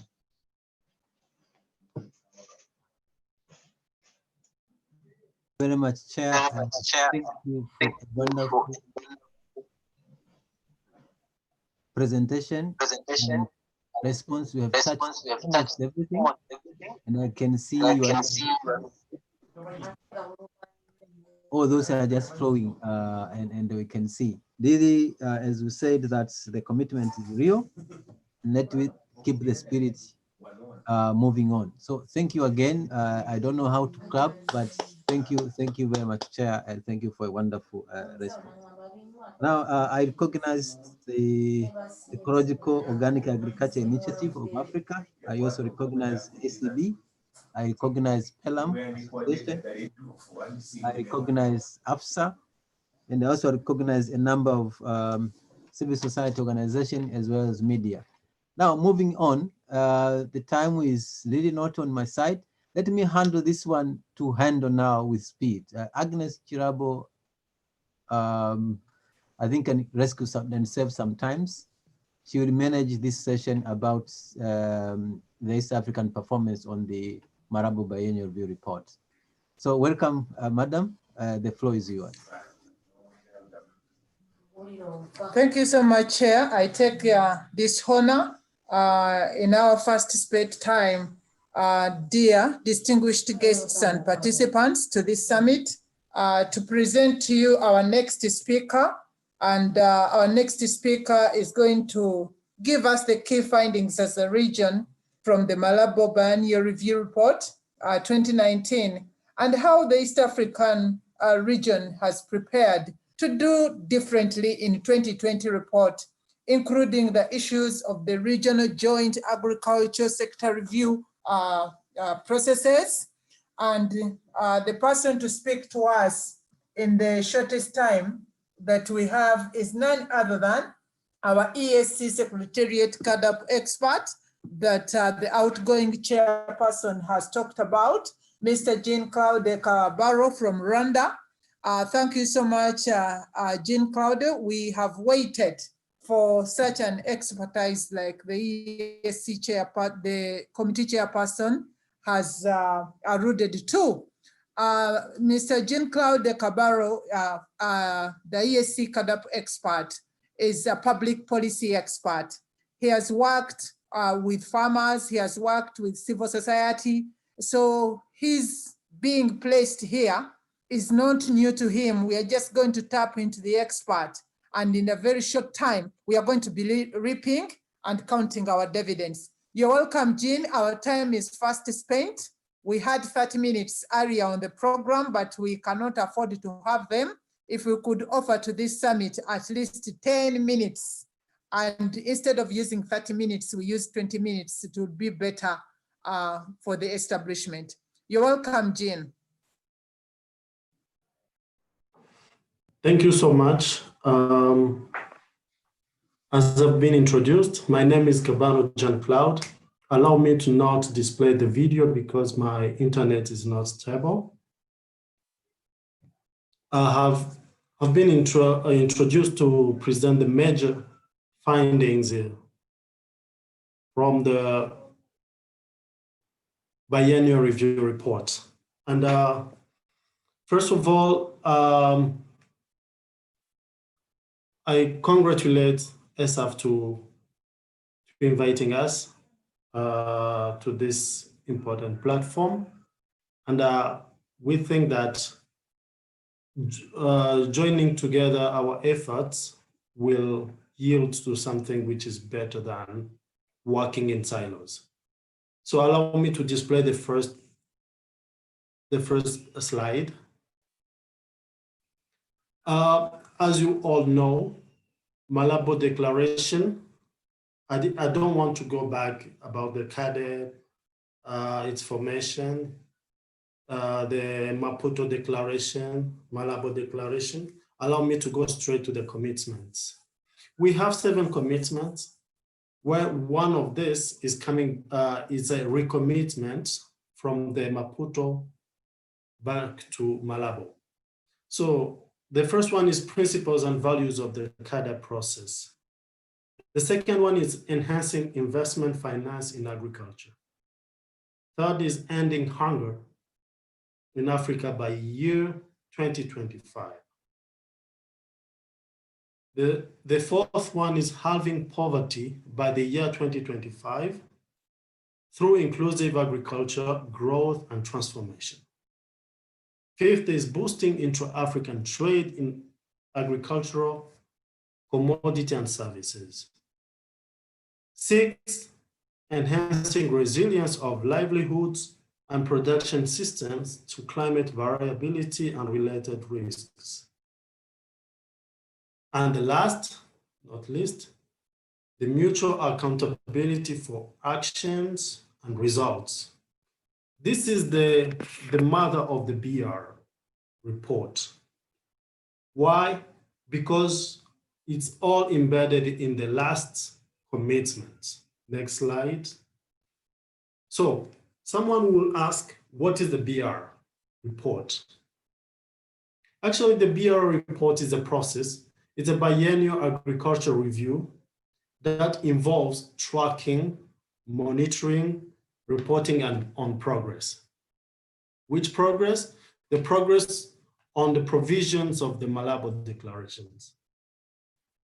We can also say that BR report is a multifaceted reporting system, a sharing and learning platform. This was, we experienced this while working with the partner states in the REX, working on producing a report.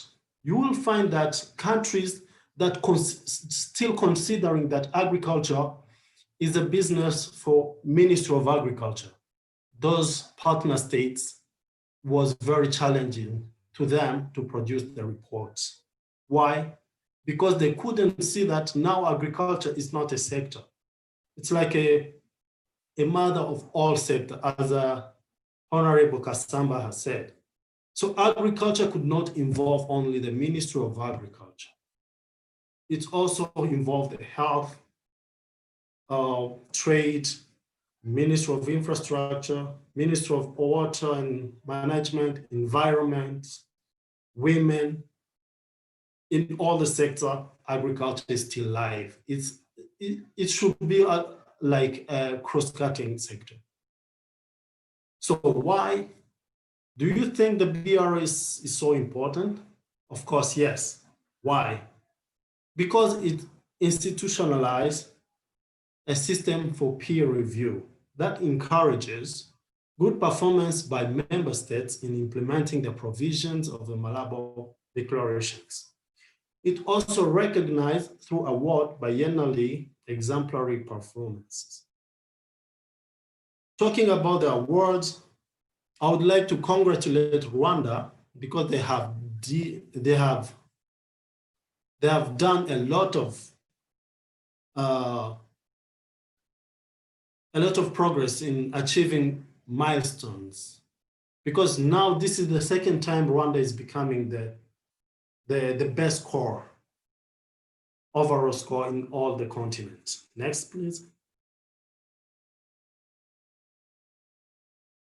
So this, everyone has talked about this. I just want to show how the blue trend as well as the orange trend. The blue trend is the first BR report, biennial review report, while the orange one is the second one.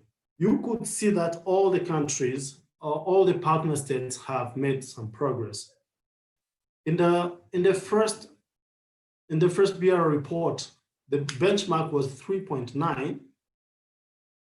Only 4 countries, Burundi, Kenya, Rwanda, and Uganda, they achieved the benchmark. While South Sudan, in that time, South Sudan failed to submit the report, as well as URT, they couldn't achieve the benchmark. But at the second time, a progress has made, well, all the country through the progressive communication between EAC and the countries, they could they managed to submit all the country, regardless the performances, but all countries could submit the reports. And this was a concerted efforts between EAC and partner states. You will see that in the second bureau review, even though the benchmark was high, only Rwanda achieved the benchmark. And all the other countries, they couldn't.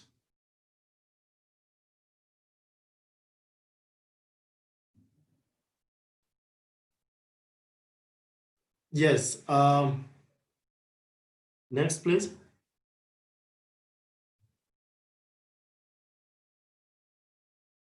So let me just go straight forward to the key information. I could say that Rwanda is a best overall score. Now they now received Malabo Biennial Review Gold Award in the whole continent. Let me go to the first commitment. While going through the report, the BR report by the AUC, even though it's still a draft to be officially disseminated soon, I could gather some information which is key and which is very important to share here today.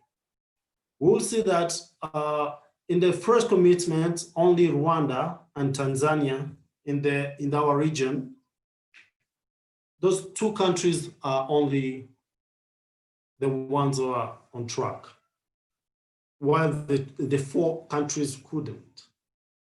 Here, it's like you'll see where to put much effort rather any other commitment. For the second commitment is dealing with invest in agriculture, and access to these funds must be enhanced together. So enhancing investment finance in agriculture, you will see that no countries, I talked about the continental level, no country is on track. But Burundi, only in the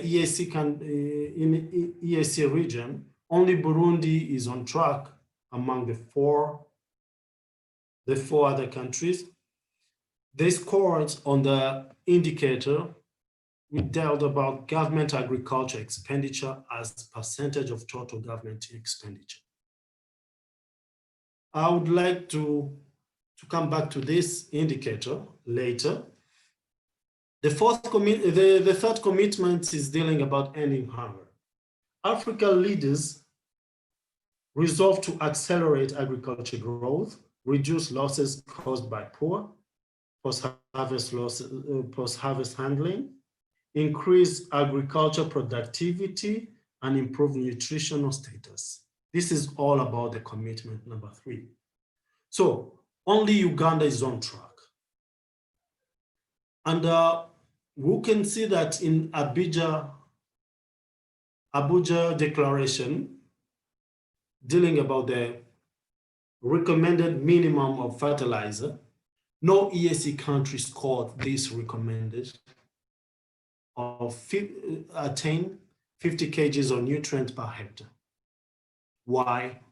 Even though we know that our countries, our partner states, they made credible progress by promoting use of fertilizer through investment by both public and private seeds, and also to strengthen their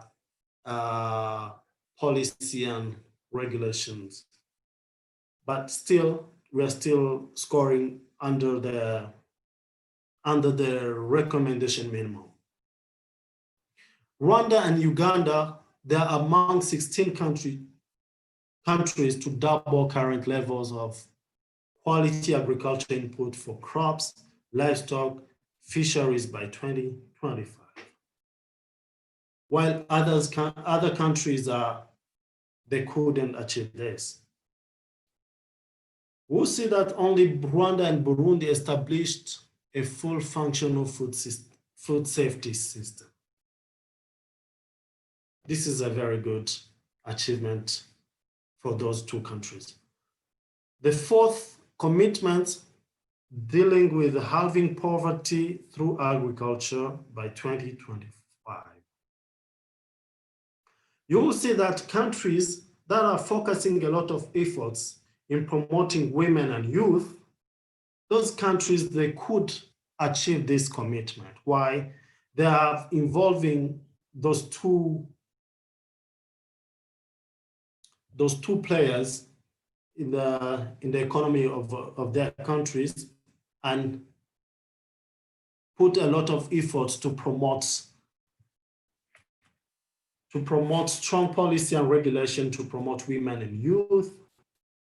We can give an example of rights on land security, on collateral, setting up a councils of women and youth to advocate, and representation of youth and women in parliaments and even in cabinets. So you will see that if you are achieving this, you have people, they advocate for themselves rather than other group of people trying to advocate, because they're embedded in the issue, they know the issue, so it's very easier for them to advocate for themselves. So we'll see that Burundi and Rwanda, they're on track. Youth in agriculture, Burundi also and Rwanda, they are also on track. Rural women engagement, only Rwanda in the region is on track. Commitment number 5, dealing about the intra-African trade in agriculture. Actually, the second Bureau report didn't report much about this. However, the EAC is committing to streamlining cross-border procedures to reduce the cost of importing not only fertilizer as well as other farm inputs. And also for harmonizing region farm input policy and regulations. Commitment number 6, enhancing resilience to climate variability. Through very big projects and programs by donors, you see that Rwanda and Burundi, and also we and Uganda, they made a lot of progress to achieving this commitment. And especially those 3 countries among 14, they put a lot of progress regarding land and water management practices. And the last, only Rwanda and Uganda is on track. Why? Because you will see that only those 2 countries, they have a very well-structured at a country level. Let me say, like in case of Rwanda, they have agriculture sector working group and also the joint sector review, forward-looking and backward-looking. So you see that whenever you are engaging these multi-stakeholders, you keep them updating about the progress, they will feel that all the policies and all the programs for the country, they're starting thinking with you together, as well as in the whole progress, not only in terms of reporting. So they will start feeling that they own the program.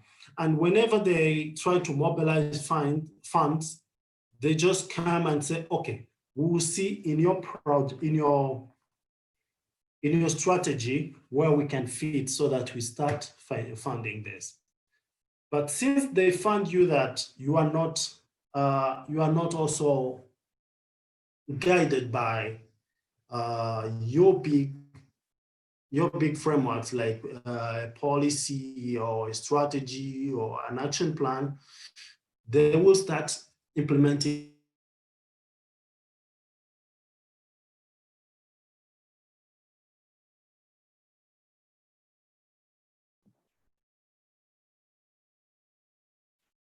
whatever comes in, or stick on the strategic plan that fits in what you have, because you want to impose yourself and say, I need this, I need this, and this, and need this. Please try to help me in these areas. Rather than, I'm bringing money, I just want to work on this, please open up, I just want to collaborate. And next slide.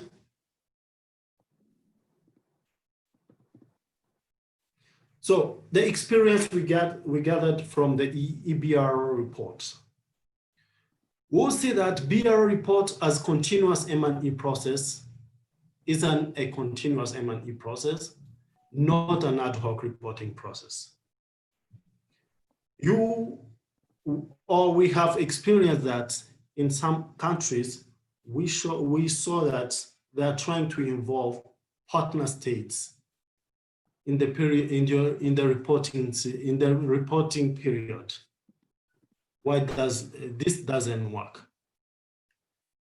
We are suggesting that involving stakeholders, including DPs, development partners, private sectors, farmers organizations, academicians, and civil society should be involved in the whole CADE process.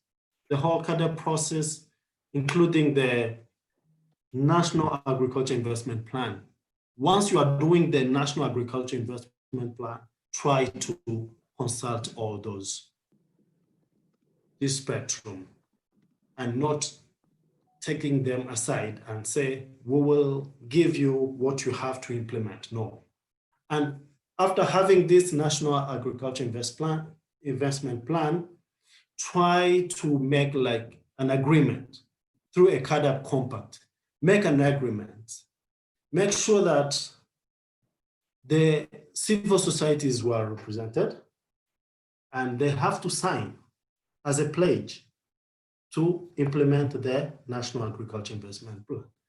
The private sector, they also need to be represented, as well as the academicians. They are doing a lot of research, but make sure that their research are well aligned with your plan. They're not in the Ministry of Education, no way. They are in the Ministry of Education by jointly they are contributing to agriculture.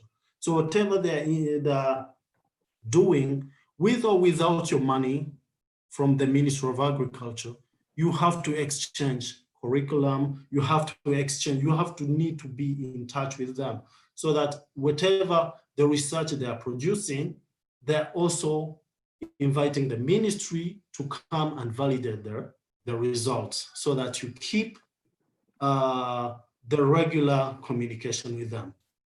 And the inclusive and dynamic joint sector review. So after a commitment in the CADEP, so you keep reviewing and see how the milestone has been achieved.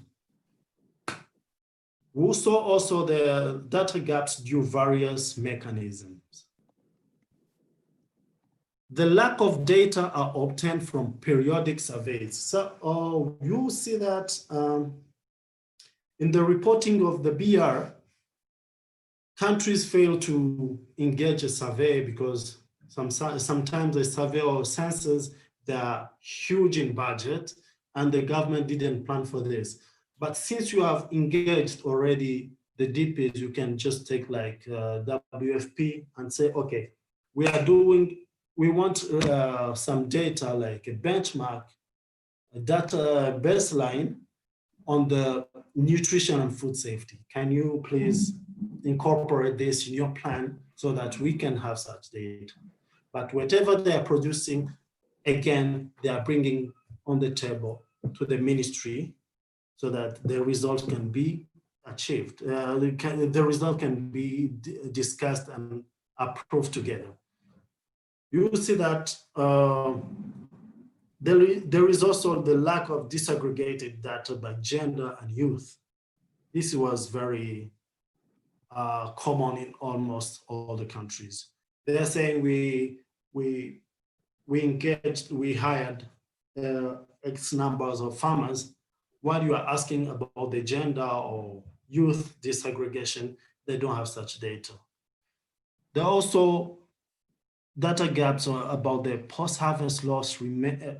It's a major challenge in almost all the process of food safety and nutrition are also largely missing in the reporting in almost in all partner states.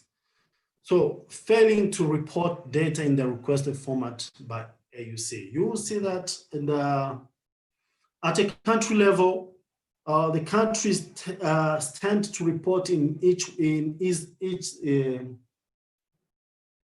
his way, while the BR report indicator or questionnaire is capturing the indicator in another way. So to shift from the regular way to the other way is becoming so difficult, and that makes countries or partner states to fail reporting on that. So this is a matter of engaging these discussions between the partner states and AUC, so that in the next time, in the next future, in the next reporting, this will be considered. There is also absence of stakeholders mapping. We'll see that when the countries is owning the BR reporting, start to reporting, they don't know who to ask this information, where to find him. You can say that maybe the data are in FAO, the data in the Ministry of Health. So having such kind of stakeholders mapping is missing in almost all the countries. We'll find that linking information with partner state and NGOs, it's also a very big problem. Next, please. I think I still have 10 minutes. We should wind up. Yeah, thank you. Experience. The complexity of indicators. We had a lot of complexity of indicators, such as like where they ask partner states to inform about the wage from agriculture. In some countries, they said wage from agriculture is only in primary production, while others they're extending up to the tertiary agriculture and hotels, distributions and agri-processing. So harmonizing this will be a very key tool to the next. You would see that also the government agriculture expenditure as percentage of total government expenditure. In some countries, they said the money that goes to Ministry of Agriculture, that's only the money to be reported. While others, they said the money that goes to the Ministry of Environment to take care of terraces and terraces or reclamation of marshland, that also can be reported, because at the end, that money even though they went to the other have been used from the other ministry, it has also an impact on agriculture. So harmonizing this, it's also it's like we are giving a hint so that we can see how to discuss with the AUC in the next future. So number of farmers having access to agriculture. We will see that there is a very big difference in definition of farmers, depending on the country, depending on the law in the countries. We gather also gathering and involve EALA parliamentarian to own the BR report and play a role in advocacy. We had this in plan in the EAC, but it has been suspended because of the COVID pandemic. But I think we will see how to get in touch with Mr. Ashire so that we can see how to organize this. Convene a regional validation. This is very key, because prior the submission to the AUC, it's better we have this so that we can discuss and peer learning, country learning from each other. Domesticate CAADP indicators into ministry. Yes, we saw in some countries, even they just take the result framework from CAADP, they take those indicators, they put in their M&E system for regular tracking. This is very important. Even at the end, you will not struggling finding those data because you are tracking there regularly. Ownership of the BR report by high-level leadership. You will see that countries are owning the BR based on their country specificity. In some countries, it's owned by the presidential. In other countries, they're owned by prime ministry at a prime ministry level or at the ministry level. So it depends, but we are recommending, as much as it has been owned, this is how to engage more people, more stakeholders. Next. I think it's almost the last. So lesson learned, we saw that partner state and region need to increase resources to improve data system to adequately report on CAADP Malabo indicators. Support from technical partners may be needed to develop standards method for data collection where these are not available. Peer-to-peer experience sharing and learning platform for national CAADP BR focal persons to exchange on their national BR experience. Discuss updates to BR indicators and methodology. This has been discussed. The more you are owning the NAP and the more you are agreeing to implement this, the more easy the process will be. Next.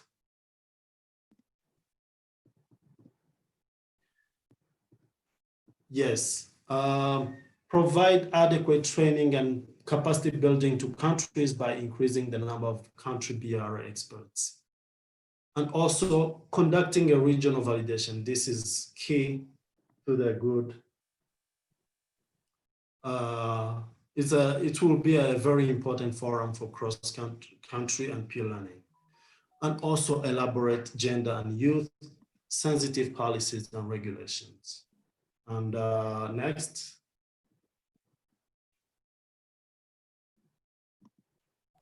Thank you. Thank you so much for your attention. Thank you so much. Thank you so much, Jean. And I was told that human beings respond to either a risk or a reward. But for today, I'm only going to engage one to congratulate OAC, at least on an indicator or on anything in this BR. I think let us clap by our feet and by our hands. And why I'm pulling out the reward to get motivated and work on the issues as Jean has highlighted, such that we are all not found on track, but we find ourselves above the margins like Rwanda was found. So thank you so much, Jean. And I think he has spoken to a number of things, than highlighting and giving us some warmth, but also noting that the BR report is not an event. And so we should not treat it as an event, but treat it as an ongoing process. And he went ahead even to be very specific that the logic and the smart bullet is in ensuring that we domesticate the indicators, we make them part of our knife, and then we track and perform on them on a regular basis. Our CAADP focal persons and our ministries at the different partner states, they can become overwhelmed. Reporting on this, reporting on the other, reporting on this and reporting on the other, and when they are to be produced. So I agree with Jean, domesticating the indicators, such that these indicators become our national reports. We can add on them and go beyond, but not less. So thank you so much, Jean, and thank you so much, Chair, for giving me this opportunity. Back to you, Joe. Thank you very much, Eggy, and thank you very much, Jean Cabano. That was fantastic presentation. Very nice issues, and we can see a number of issues that we need to take forward. Also to ensure that countries that come at the same level in terms of delivering the Malabo moving forward. I've seen a number of questions on the chat. I will invite later on Mr. Andrew probably to respond, Andrew Mbega to respond, or maybe to give a highlight on the issue on the Zoom chat. So when you are moving forward, I would like to say that we are now moving to the second session very quickly, and I would like to invite Mr. Kopep to facilitate the next session. And I don't know how fast you're going to be, because our time is not really, the time is not our best allies at this allied at this moment. So let me invite you to facilitate, to invite Dr. Nuala from AUC to facilitate this session. And we hope that most of the issues that came out from the presentation by Mr. Cabano, maybe we need to see how the countries are going to ensure that they are realizing, especially on the lessons, and while building on the success of countries like the Republic of Rwanda. Over to you, Bwana Kopep. Thank you very much, Joe. I'm not sure how many minutes I have, even though I haven't prepared a presentation. I will just talk to some of the issues and then highlight and then invite the countries to respond. Maybe let me just very clear. Can I know if Dr. Dwara is around? Yes, I'm around. Okay, Kopep, Dr. Dwara will handle this one, but he will not, and then he come out at the end, provide like a summary. Okay, that's fine. Thank you. Dr. Dwara, please go ahead. Hello. Thank you very much for taking the floor at this moment. And I'd like to thank Jean-Claude for the brilliant presentation on the status of biannual review report 2020 in the East African region. And he has also made reference to the whole continent scores. What we have to do now is to discuss with the countries' focal points on how partner states in the East African communities are prepared to differently report in during the next cycle. The next cycle will be in 2021. For this, we will have 5 countries: Burundi, Kenya, Rwanda, South Sudan, Tanzania, and Uganda. These are 6. So I may now want to invite the first country, Burundi, to take the floor and share with us the lessons and how they are planning to use the 2020 biannual report to improve their budgetary allocation to agriculture and also to meet the 2025 goals. 2025 is 5 years from now. So Burundi, can I please give the floor to you? Yes, as Burundi is preparing himself to present, I kindly request, Joe, if you allow, we begin with Kenya. Okay, that's fine. If facilitator Dr. Noura, if that's okay? That should be okay. Kenya is ready. Thank you.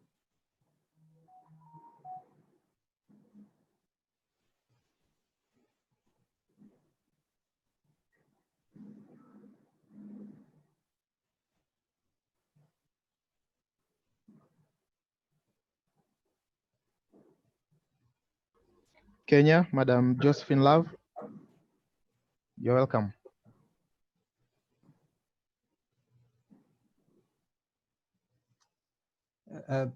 Kopep, can you check if Madam Love is on mute?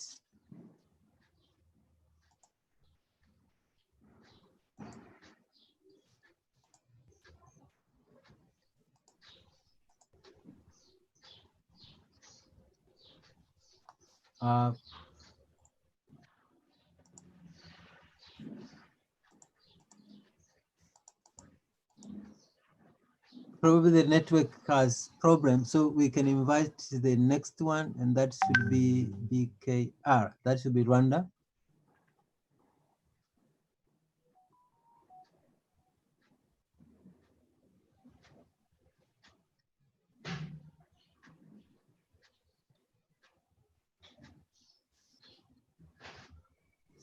Claudia, are you there? Hello, Claude speaking. Oh, good, good.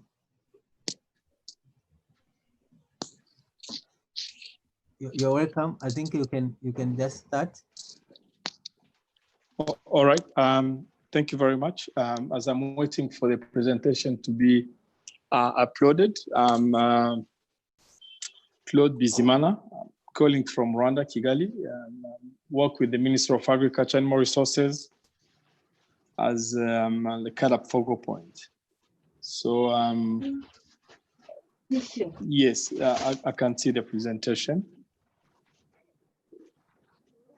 Yes, please. Next slide, please. So I will start with the CADAP journey in Rwanda. Basically, this gives the summary of the journey from March 2007 when Rwanda signed the CADAP Compact. And by signing it, but that particular time, Rwanda was the first country on the continent to do so. So there was basically strong leadership and political will in terms of aligning the continental vision to the country vision. So the CADAP agenda in Rwanda is based on the Rwandan Vision 2020 and now Vision 2050. And part of this, the Minister of Agriculture has been able to align the CADAP commitments to all national documents. And you can see that we have sector strategies. We call them, the abbreviations that we can see on the screen. We have PSTA1, PSTA standing for Strategic Plan for Agriculture Transformation. That is the equivalent of NAIB in Rwanda. So Rwanda joined CADAP agenda when Rwanda was implementing the first strategy. So starting the second one, the third one, and the current fourth one are the ones that have been aligned to the Malabo Declaration. Iliingia agenda ya CADAP pale ambapo Rwanda ilikuwa inatekeleza. Should I wait for the translation or should I go ahead? Sorry, Theodora, can you just stop for a second? Just Please go proceed. ahead. Go ahead. Yes. Thank you very much. So the CADAP journey in Rwanda started back when 2007, as I said, and we are currently implementing the third cycle. So the first cycle was implemented through PSTA2. Na kwa sasa tunatekeleza mzunguko wa tatu ambao Justin, please mute the other country group. Theodora, just a moment, please don't speak. Please proceed, Mr. John. All right. Thank you very much. So we are currently implementing the fourth strategic plan, which is equivalent to our third cycle, CADAP cycle. So our PSTA4 priority areas cut across the 7 commitment of Malabo Declaration. So Rwanda has been able to internalize or to contextualize the CAADP agenda into the national policies and strategies. And the PSTA4 is also aligned to the CAADP result framework with the robust M&E accountability systems. We do have joint sector reviews twice a year. And we also do have an M&E that is aligned to the CAADP reserve framework.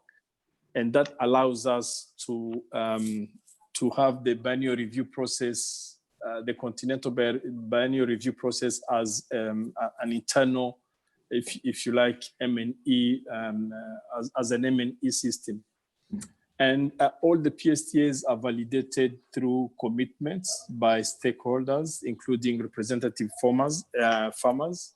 We do have sample MOUs that we can share for this purpose. Next slide, please.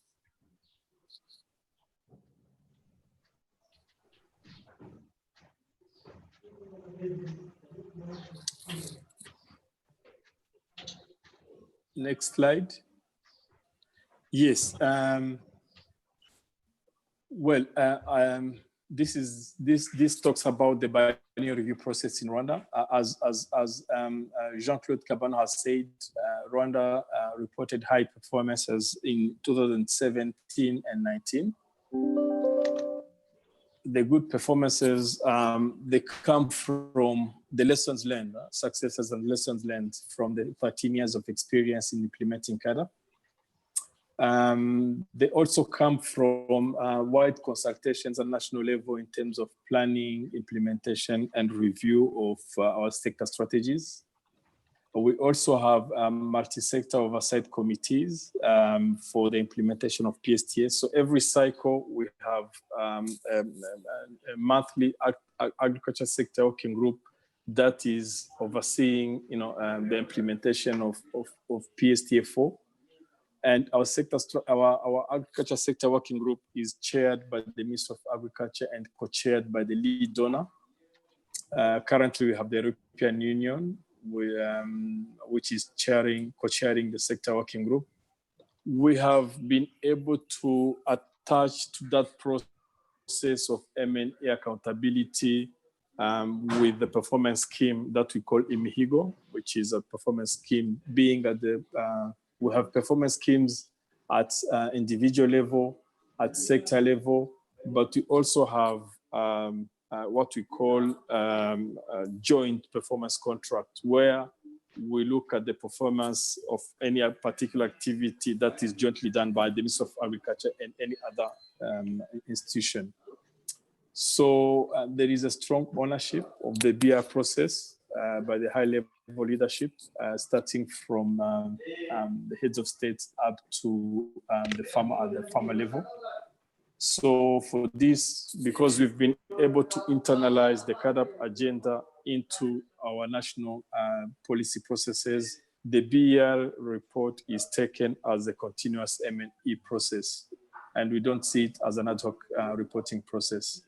So when comparing the two consecutive BR reports, you can see that Rwanda is on track, has been on track for both biennial review reports for only five commitments out of 7.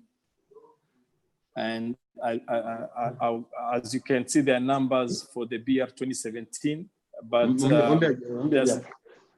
the assessment for the BR, the assessment for the BR 19, we never received any specific, let's say, data on that.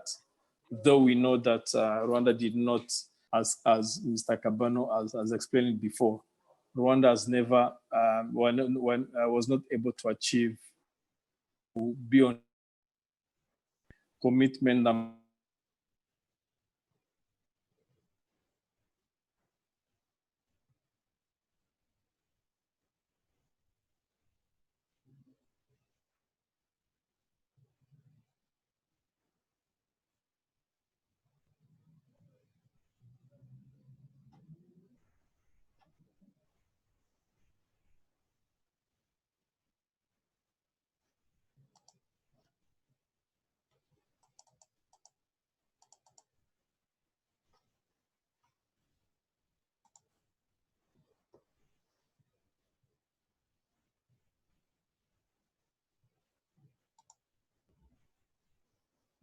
Hello, seems like we lost Rwanda.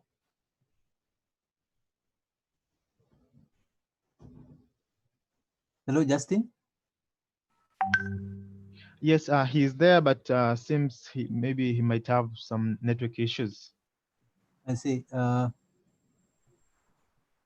maybe Dr.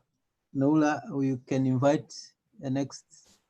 Yeah, I think we have lost Rwanda.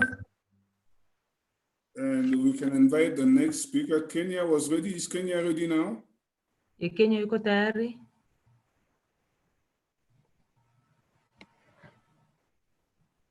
Niko tayari, nataka kushare mine. I want to share from my computer. Justin, very quickly.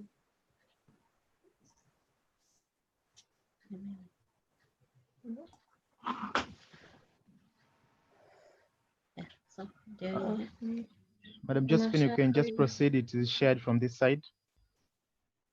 Bi Josephine, unaweza ukaendelea? No, I want to share from my side. I've edited. Nimesha edit, nataka kushare from my side. I will share from my side. Okay. No, I've edited. Okay then. Can you drop Justin?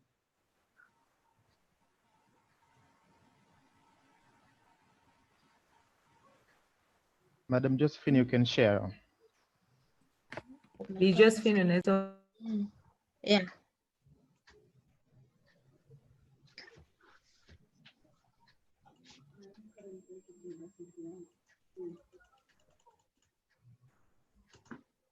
So this is my first slide. Good morning to everyone. Good morning. My name is Josephine, the cadre focal person, Kenya, and my slides are very brief.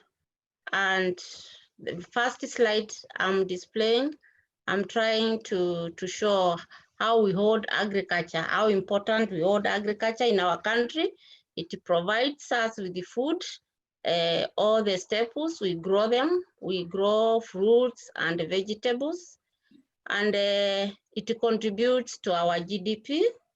It contributes about 34 directly and 27 indirectly through linkage with other sectors like manufacturing. It employs, it is the largest employer in our economy, providing about 60% of the total employment, and it engages and provides livelihoods to 80% of population in the rural areas. Those are basically the farmers.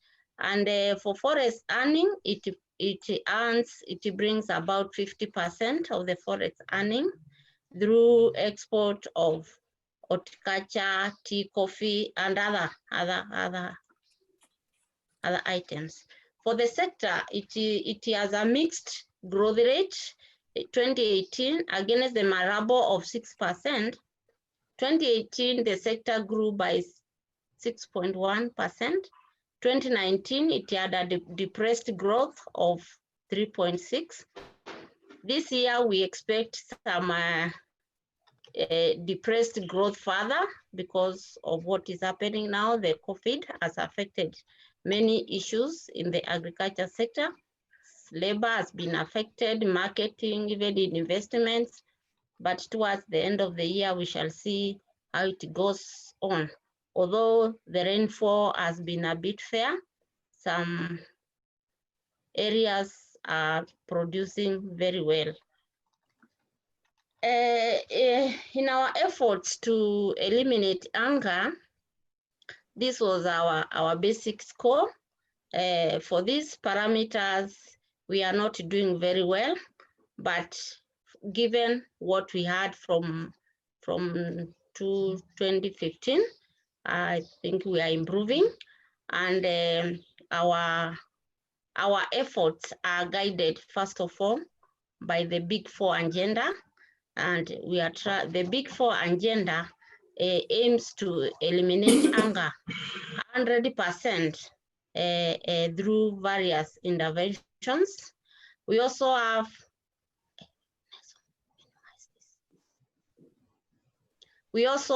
the Kenya National Nutrition Action Plan 2018 to 2022 that is being steered by the Minister of Health. We also have the Kenya National Agriculture Nutrition Strategy and Implementation Plan that is to start this year to 2025. And we also have other interventions that are mainstreams within these policy documents, but these are the minimum diet for women. We are trying to promote. We are promoting an initiative of 1 million kitchen garden campaign. This one is to improve the availability and access of nutritious vegetables and herbs at household level. And we also are doing the flour blending. We have already done the strategy and the regulations. And the Minister of Health is promoting the exclusive 6 months breastfeeding for the infants. As per the effort, the Malabo target of halving poverty by half by 2025 from where it was in 2015, in our country so far, before 2015, the level was at 46%, but it moved to that 1%. And this one, we usually assess this through a survey that is conducted by the Kenya National Bureau of Statistics. The first one was 2005, 2006, then 2020, 2015, 2016. But looking at the next one, if we go by 10 years, will be 2025, 2026. However, the National Bureau of Statistics has started increasing the frequencies. So probably by the next biannual report, we shall be having different figures from the Kenya National Bureau of Statistics. Efforts to triple intra-Africa trade in agricultural commodities and services, just like other countries, we are not yet there, but we have these initiatives. From the Ministry of Trade, they have developed the Integrated National Export and Promotion Strategy. Kenya has also ratified the Continental Free Trade Area. As you know, it will take effect from January 2021. Kenya is also engaging with other East African countries towards eliminating the non-tariff barriers as they arise. And Kenya is also engaged with COMESA and IGAD regions to address the sanitary and phytosanitary measures. We feel that all these measures are going to improve our trade within the region. Now, efforts to enhance resilience of livelihoods. Here in Kenya for this, there was a specific indicator here. One of them is the social protection. And for the social protection, Kenya, we are doing well. We have a lot of support from development partners and other organizations, but these figures presented here, this is exclusive, the government initiative. The others were not considered for this report.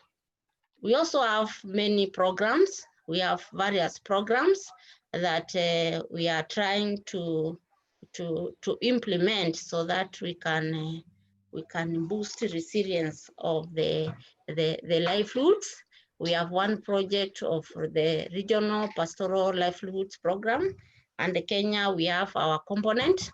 We have the Drought Resilience Sustainability Initiative. We're also implementing in the dry areas, the Kenya Climate Smart Agriculture Program, and this one is for the farmers to mitigate the climate hazards. We have the land reclamation programs some are within our ministry, some are within irrigation, Sometimes irrigation is with us, sometimes it goes to a different ministry. And we also have some within the Ministry of Lands. We have the crop insurance project, and also we have the Kenya Livestock Insurance Project. These other statistics here was just to show you how these social protection budget lines, how it was achieved, and we had it 100% compliant with the Malabo. And that is all what I was to share with you from Kenya. Those are our efforts towards improving the status of our BR, and more importantly, the status of our agriculture, and also the status of the livelihoods of our farmers. Thank you very much. Thank you very much, Josephine, for your presentation. I don't know if you want to take the next presenter. I don't know whether Burundi is ready or which one is ready. I want to invite the presenters to really skip to the 3 minutes so that we have time to exchange with other participants. Is Burundi ready? If Yes, not, Tanzania? Yes, Burundi is ready, and he will be speaking in French. Okay. The interpreter will interpret from French to English. Mr. Mwenda, kindly switch the language from French to English, and so that the participant can select English instead of French. You're welcome. Okay, thank you. Burundi, you have the floor.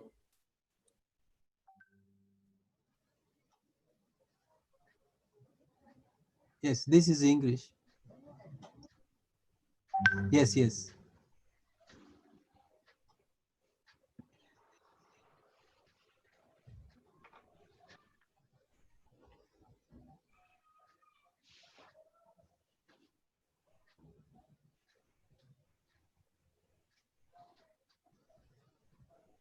Bwana Elias, we can't hear you.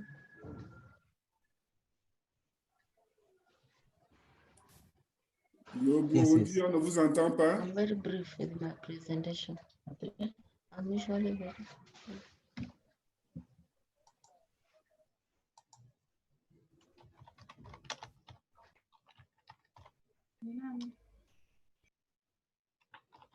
Le Burundi.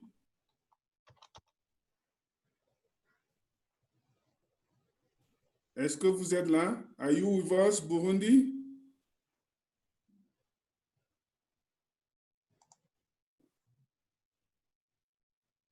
I think Burundi is not with us. Can we have another country while Burundi is trying to sort out technical issues?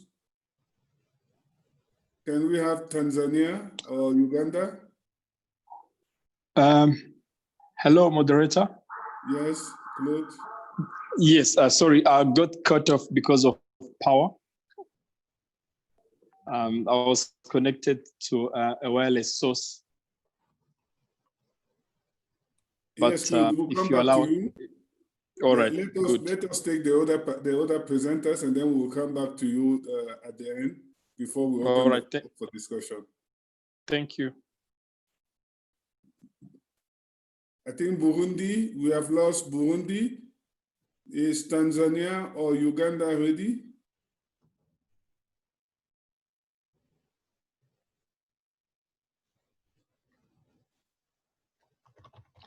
Interpreter, you can switch to French, back to French. We are proceeding now with Tanzania.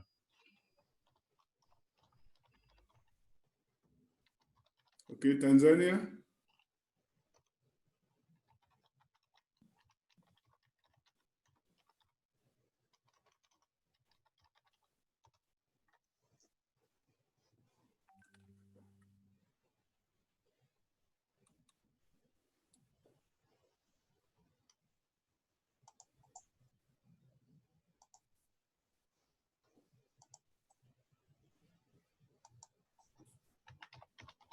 Madam Dines, please, you're welcome.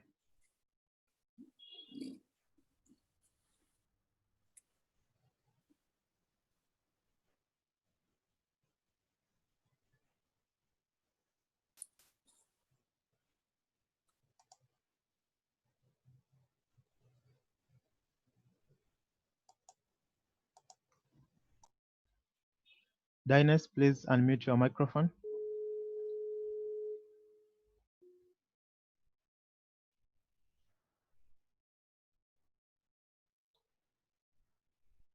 Yes, you're welcome.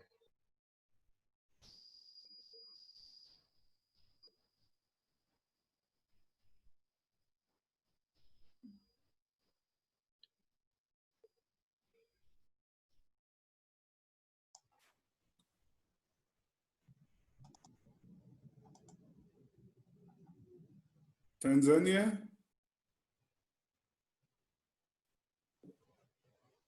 Are we sure Tanzania is still with us?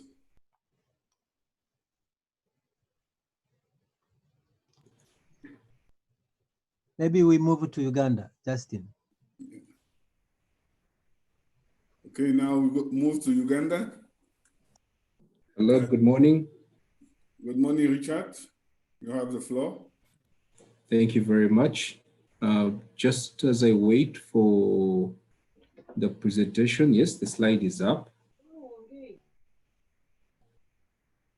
Okay, so I had made a more detailed presentation, but because of the time available, I'll focus on just a couple of slides. Let's please start with slide number 2.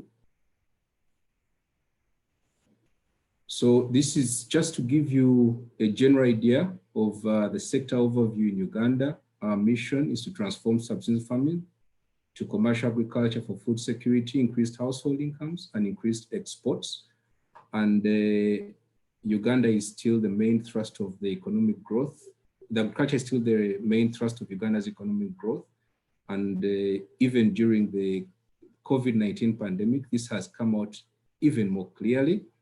The sector is contributing 24% of the GDP, with our export earnings standing at about $1,585,000, and the sector employs over 70% of Uganda's population.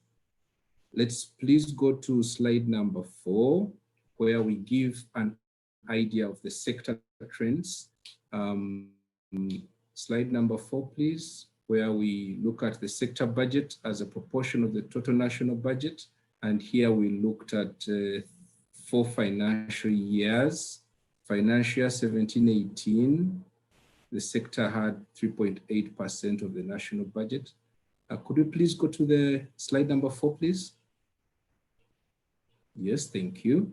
So the agriculture sector budget as a proportion of the national budget in financial year 17-18, we had 3.8% of the national budget. In 18-19, 3.5% of the national budget. In the last financial year, 19-20, we had only 3.2%. And in the new financial year, 2020-21, it has gone down to 2.71%. That notwithstanding, the growth rate had a slight increase between 2017-18 and 2018-19, or we moved from 3.8% to 5.0%. Kwa hiyo katika bajeti ya kilimo katika bajeti ya mwaka 2017-2018 ilikuwa ni 3.3% ya bajeti nzima ya taifa. Bajeti ya mwaka 2018-2019 ilikuwa ni 3.55% ya bajeti nzima ya taifa, na mwaka Theodora, please just a moment. Thank you very much. Yes, so on the growth rate, I had just said that we increased from 3.8% in 17-18 to 5.0% in 18-19. And 19-20 we were very optimistic, but I think from February, due to the COVID, we were hit quite hard, and it went down to 4.2%. We're waiting to see what happens in the new financial year 2020-21. In terms of the contribution to exports, we had 50.3% from agriculture in 17-18, 40% in financial year 18-19, increased again to 45% in 19-20, and for 2020-2021, we have not yet received it's still too early to tell, but we hope that there will be a bigger contribution of agriculture to the overall export earnings. The next slide gives you an overview, slide number 5, please, an overview of the 2019 BR process. Ladies and gentlemen, 2017 process, we took on most of the lessons that were learned and the recommendations from the report, and we incorporated our National Agriculture Investment Plan 2, which we call the the Malabo indicators in the results management framework, and this is also in line with the lessons learned that were presented by the East African community.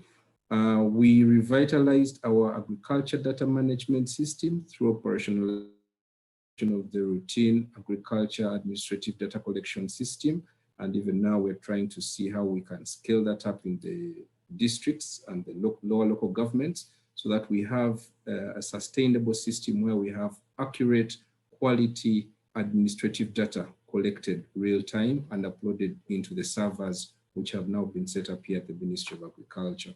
The country has also started conducting annual agriculture surveys in partnership with the Uganda Bureau of Statistics, and we have incorporated most of the CADAP Malabo indicators in these annual agriculture surveys, and we are confident that this will enable us to get more accurate and timely data for the subsequent BR reporting processes.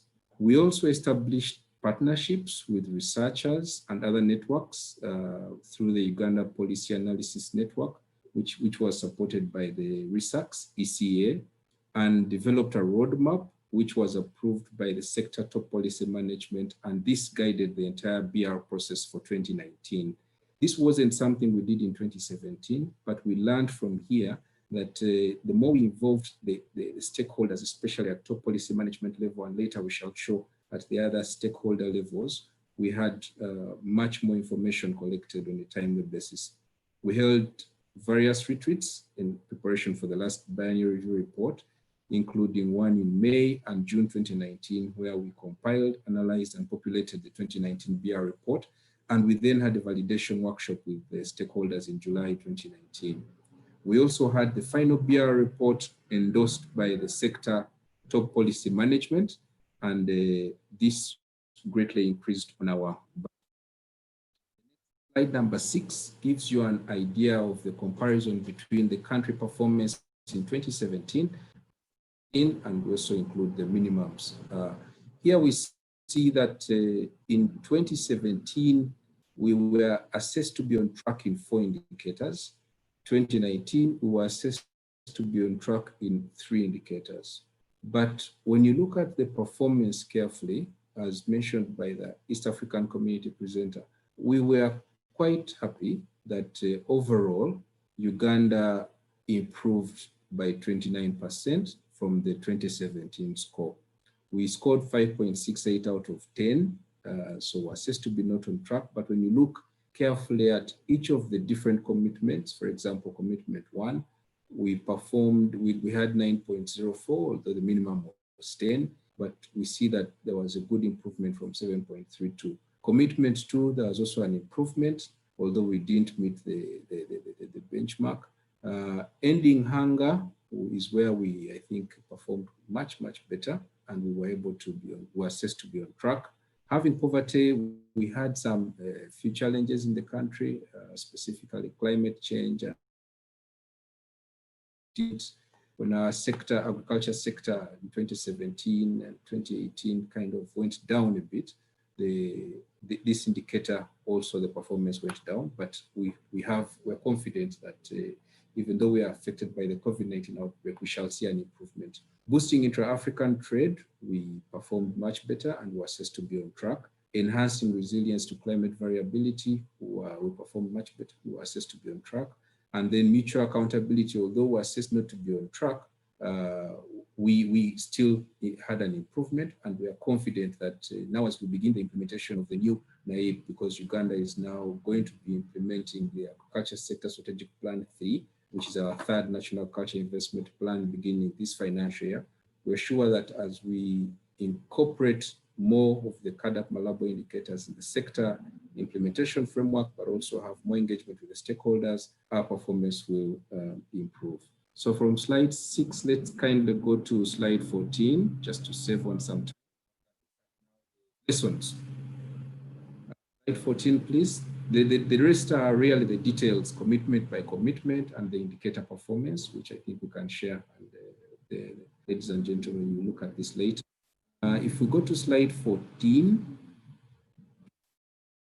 on slide 14, we now look at the lessons from the BR process. Thank you very much. Here we learned that each region or country has unique issues. So there is need for more localized backstopping and training for deeper country level understanding. I think in preparation for the 2019 BR, we only had one continental level training, but we felt that if this was more customized, we would have seen an even better understanding, therefore better reporting by each of the East African community member countries. In Uganda, the 2019 process benefited a lot from a better level of awareness of the BR process, and this fostered ownership of the BR process and also enabled us to access much more data beyond the Ministry of Agriculture, Animal Industry and Fisheries. We also learned that domesticating the CAADP Malabo indicators in the Agriculture Sector Strategic Plan, which is our NAIP, in the results management framework to include, also enabled strengthening of the data collection systems. And we are happy that even moving from the last NAIP, which ended June, into the new NAIP, we have managed to incorporate even more of the CAADP Malabo indicators, and we're confident that this will positively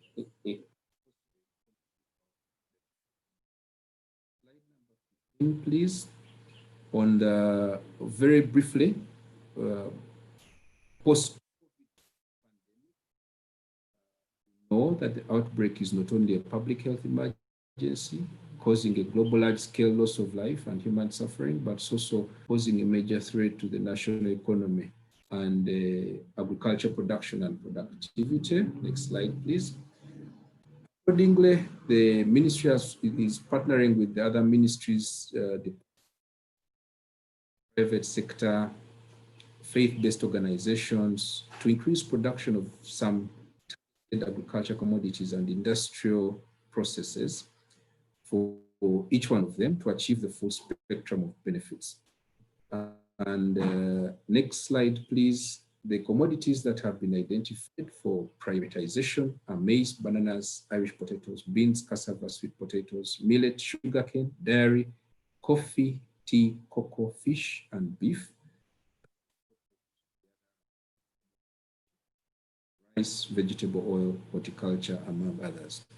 The focus here is going to be on enhancing agriculture production and productivity, focusing on seed, fertilizers, irrigation, storage, and value addition for these targeted commodities. Next slide, please, which is the last one.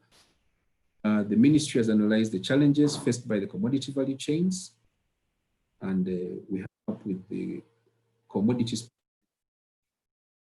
ranging from technology development, from extension services, water for agriculture production, mechanization, pest vectors and disease control, post value addition and marketing, and then quality standards, among many others. Thank you very much, ladies and gentlemen. Thank you very much, Uganda.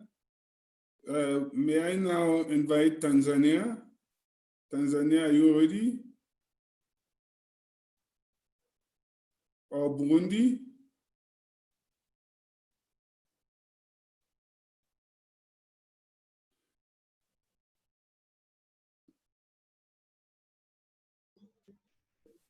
Yes, Tanzania. Madam Josephine, Madam Dennis.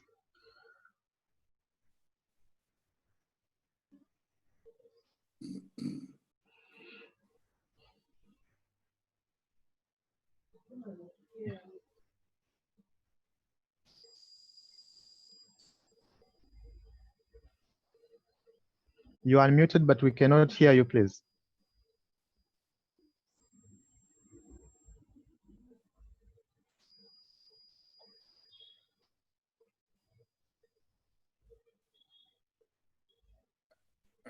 I think you have a problem with your mic. I think you have a problem with your mic. Can we have Burundi?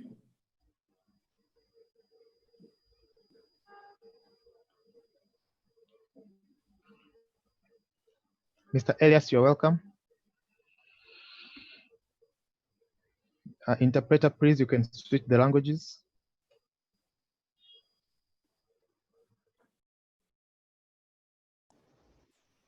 Yes, yes.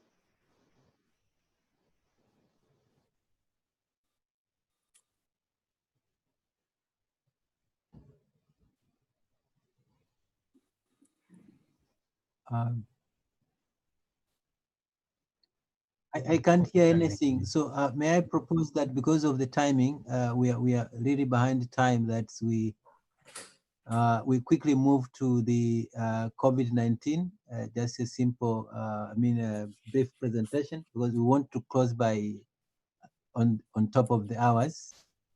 Okay. I've been receiving some notes that farmers want to go back to up country because they have traveled to the center where they could have a strong signals. Yeah, thank you very much. I think before we close and hand over back the mic to you, we want to take this as some quick facts from this lesson sharing from the last BR process in the various partner states. I think the key success factors are the alignment of your national strategy to the continental visions. I think this becomes very clear. The mainstreaming of the BR process into the internal M&E processes. I think these are some of the things that we need to take as lesson.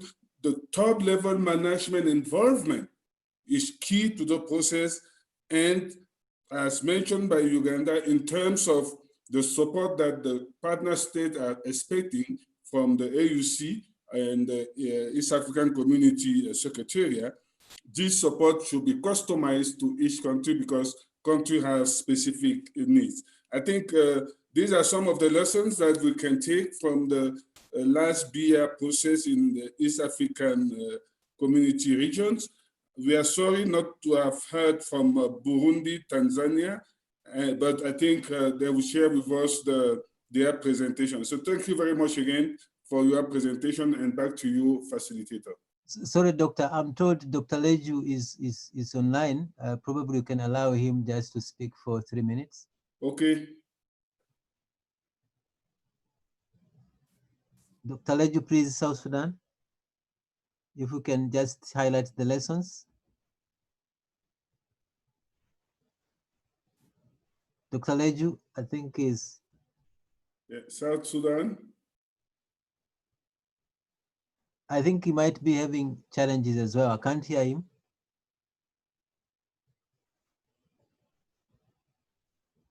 Dr. Yes. It's okay. Yes, are you hearing me? Yes. Hello. Hello.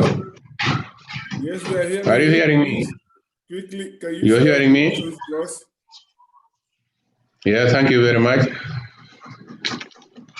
So you'll be telling them to keep the slides. Please, can you put on the slides? Yes, go on. Yes, in relation to the activities, I think we are addressing the components, how far we have gone with it, and I have not given any analytical data, but what we say in component number 1, that the commitment was not fully achieved because of lack of formal launching of the CADE processes and inadequate advance-based policy. This was because of the war that we have, and the developing partners could not come together so that we could launch the process. But however, the process of CADE is embedded in what we call Comprehensive Agriculture Master Plan. So in our next step, as I put it in blue, that this can be rectified by formally launching the CADE processes and passing of the audience-based policies by the National Transitional Assembly. We have policies that are put in the Transitional Assembly that will aid and help CADE in processing, which is within actually the CAMP document. For component number 2, we said enhancing investment in finance in agriculture. For us here in the Republic of South Sudan, actually, in the agriculture sector, we are hardly exercising less than 1% of the annual public expenditure. And yet, the Ministry of Agriculture is getting less than 0.1% of the annual budget that is allocated for agricultural activity, so that the smallholder farmers have no access to financial support to the to purchase the inputs such as seeds, machinery, or also storage facilities. And we envisage that the efforts are being exerted by the government to focus on agriculture production productivity and to encourage private investment in agriculture. Now that peace has come, we're encouraging private investors to come so that we can push agriculture for increased production and productivity. Next.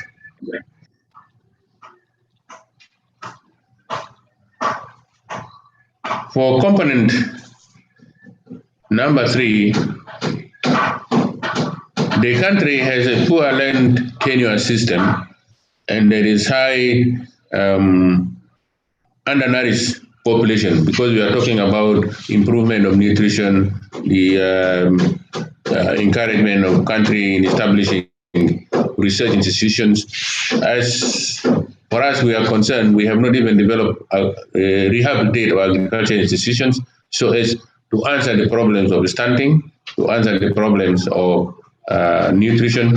But however, with the Minister of Health and the non-governmental organizations, we are focusing towards that, and we hope that in the near future we'll put measures to curb these shortcomings which are planned for improvement of the country. For component number 4, which we call halving poverty through agri by year 2025, where the country is unlikely to have poverty, to have this poverty in agriculture through 2025, because we have just studied, and because it has less agricultural growth, transformation, and less than 50% overall poverty reduction target. Insignificant youth of women engagement in agriculture as well as youth. We have not yet started to do that. But for future, we said to improve the situation, there is a need to organize and encourage youth to take up agriculture and to enable professions and means of changing livelihood. Encourage women and agriculture entrepreneurs and provide security at all levels, particularly in the rural areas where the agriculture activities are being carried out. So in the future, we need to encourage, because 3/4 of the agriculture activities is done by youth and women. So we need this to come up in the future so that we can answer the component number 4. Next. Next, please. Component number 5.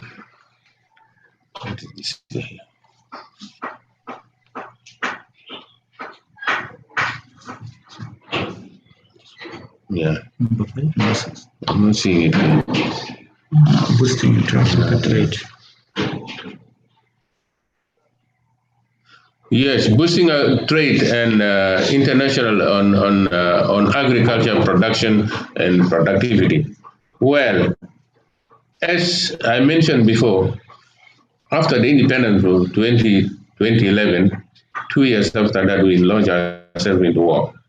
So to address the situation of intertrade within us and Africa, for the moment, we are importing everything from the neighboring countries, and we have little to export. If there is any export, it may be very illegal. And the main crops that we are exporting will be simsim and gum arabic, which is very popular to us here. But this has not gone into the national records of export and import. So how do we address this situation in the coming future? To address the situation, the country needs to redouble its effort to prioritize agriculture production and productivity, and to encourage public and private partnership investment in agriculture. This, if we do that, we can be able to cope with these activities. Component number 6, enhancing resilience to climate variability. the country preparedness to climate change and resilience is below expected due to lack of emergency budget. No emergency budget has been set up for this.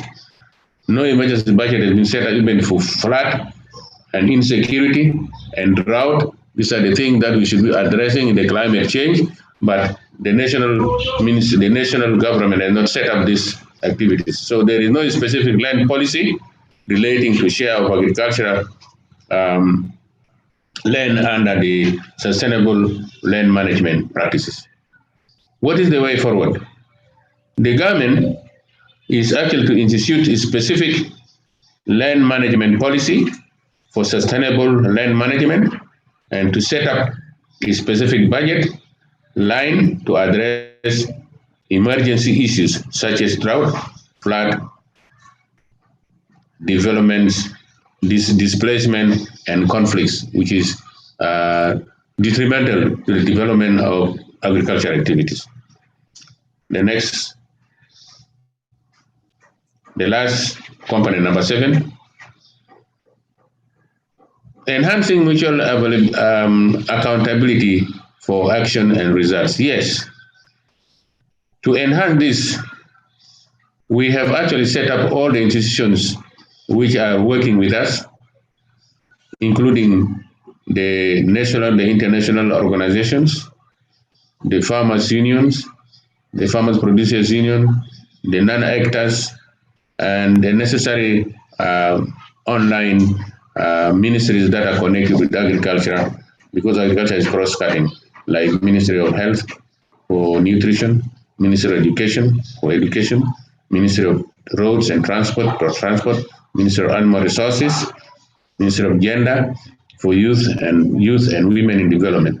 So this is one thing that we have at least tried to achieve the realities in the benchmark.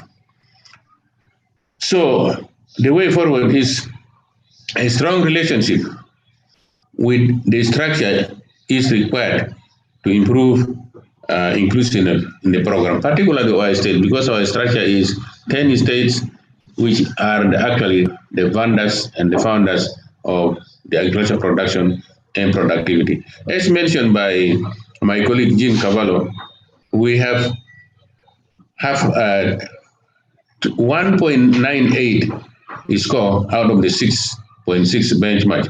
And this is related to all that we have been outlining in this report. And we hope we have learned lessons from that, and with our development and connection with our neighboring countries, we will be able maybe to improve our activities and come up with the better results for the next BR report. Thank you.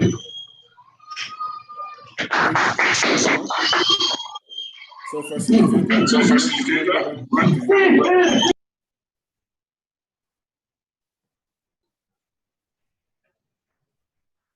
Hello, facilitator. Yes. Yeah. So I want to hand over back to you the sessions, and thank you very much. Thank you very much, Dr. Simplice, and thank you very much all the presenters.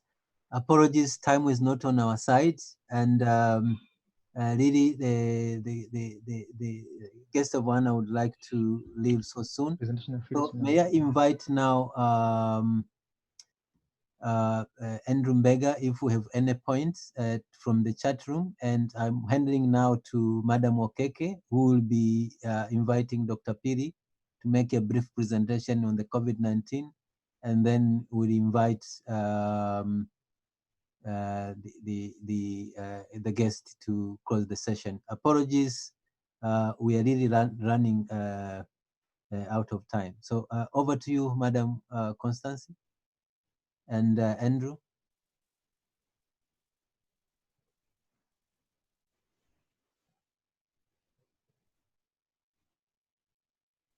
We can't hear you, probably on mute.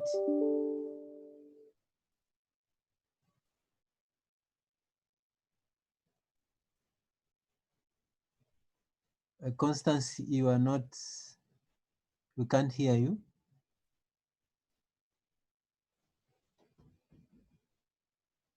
I don't know if it's just myself. He's on mute, but the sound cannot come out. Challenge. Andrew Mbega, are you there? Yes, I'm around. Yes, can you just highlight maybe in a minute what is in the chat and then invite Dr. Piri to make a presentation on the COVID-19? Okay, in short, actually, there are some issues raised. One is on the EAC seed bill and plant varieties bill, which one participant more stakeholders will be involved, but actually this was highlighted by Honorable Kasamba that the process now is on hold until we ensure that other processes are in place to ensure that all stakeholders, especially non-state actors, participate fully and share their recommendation to the process. But also other issues raised was on issues of small-scale farmers and other non-state actors in the participation in the BRR review process. But this was also somehow highlighted that those stakeholders should ensure that they participate through their member states to ensure that information and data are well captured. But the other process is how the challenges that encountered, but also this was very clearly stipulated in the presentations by Jean on how when he was presenting on the BRR process learnings and the challenges and how they went about it. So in short, those are some of the few issues that were raised. Yeah, thank you very much, Andrew. I'm not so sure if Madam Okeke is online, or you can continue inviting Dr. Piri to make a presentation on COVID-19. Okay, so on behalf of my colleague, Constance Okeke, I would like also to welcome Dr. Piri to present so that we continue with the other processes. So Dr. Piri, welcome. Thank you very much for that invitation for FAO to participate in this meeting. Much thanks, of course, to Joe and Singer and ESAF for invitation. I also wish to acknowledge the collaboration that we have had with YALA over the years with Honorable Kasamba when he was sharing the well, he's still chair right now of that committee, but also to welcome Honorable Makame. I think FAO is a partner to you. I feel very encouraged by the discussions this morning because this is the sort of thing that FAO would really like to hold institutions, governments accountable for the commitments that they themselves have made. So we feel as FAO that this is a process that in future we would like to really contribute to, maybe as a partner in organizing future events of this nation. Right now, I'm going to talk on the impact of COVID-19 on food security in Eastern Africa, based on the work that FAO itself has done in terms of surveys of what is happening in Africa and in East Africa in particular. This is the presentation outline where we talk of why Eastern Africa deserves special attention, summary of impacts, response measures, as well as conclusions and key messages. Next.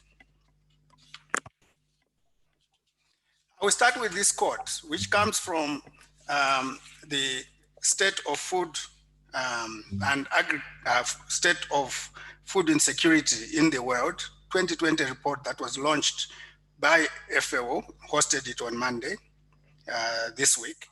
The report is actually a joint report by FAO, IFAD, UNICEF, World Food Program, and WHO.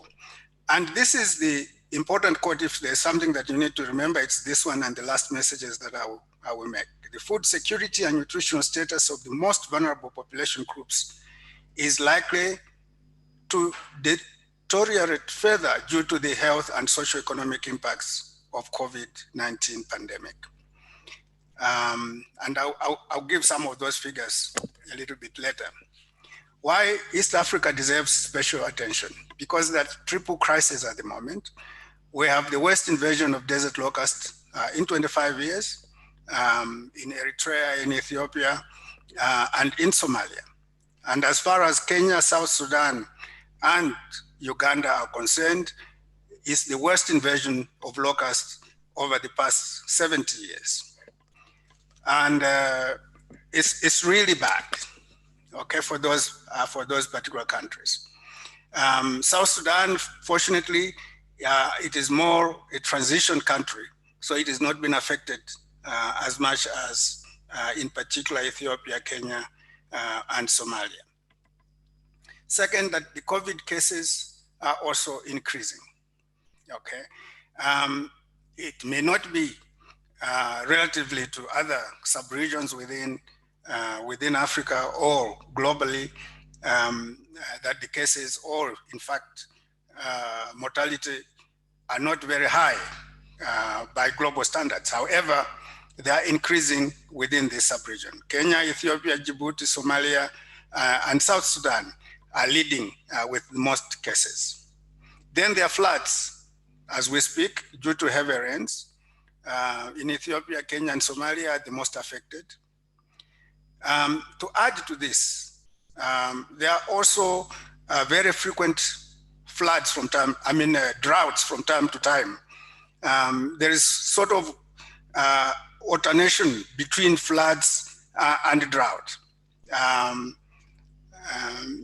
And in addition, this is also a region that has a number of underlying peace issues, conflict issues sometimes.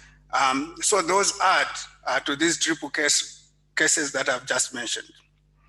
There is always an underlying food insecurity situation. As we speak, about 133 East Africans are chronically undernourished, and 28 million of them in acute food insecurity. So COVID-19 was coming on top of all these problems that already existed. Now, if I can give you just a snapshot of the cumulative impact of recent shocks in East Africa, you see that in 2018, in March to June, we had floods where nearly 500 people lost their lives and hundreds of thousands others were displaced. In the same year, June to September, we had a Rift Valley outbreak in Kenya and Uganda, okay? Then we had a prolonged drought between 2018 and 2019. So since 2016, up to 6 out of the past 7 seasons have failed in parts of East Africa region, affecting more than 20 million people. Then you have floods and landslides since October 2019 to May this year. Then, in addition to that, now we have also the locusts starting from October last year. And then from May this year, COVID. So we have had a series of problems that therefore affect food insecurity in Eastern Africa. Next, please. So these are the broad channels of disruptions on agriculture and food security with respect to COVID impacts. Okay, there are direct effects on the health of individuals, as well as direct effects on agriculture, resulting in reductions in inputs supply as well as food supply, leading to rising food prices. But I will talk a little bit about rising food prices, which are intermittent, and we do not expect these rising food prices to be the norm. Then you have indirect effects, which are transport and other limitations. For example, losses of labor, remittances, and so on. As you probably know, East Africa is home to many beneficiaries of foreign remittances. So when the situation is bad elsewhere, and partly because of what we expect as a recession, global recession, then you get, because of that, reductions in incomes, also leading to food insecurity and compromised nutrition. Next.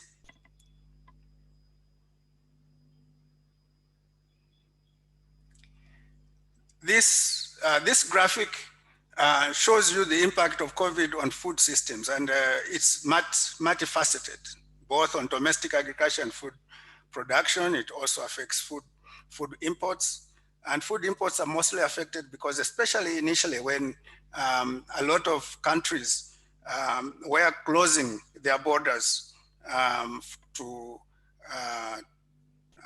all sorts of traffic.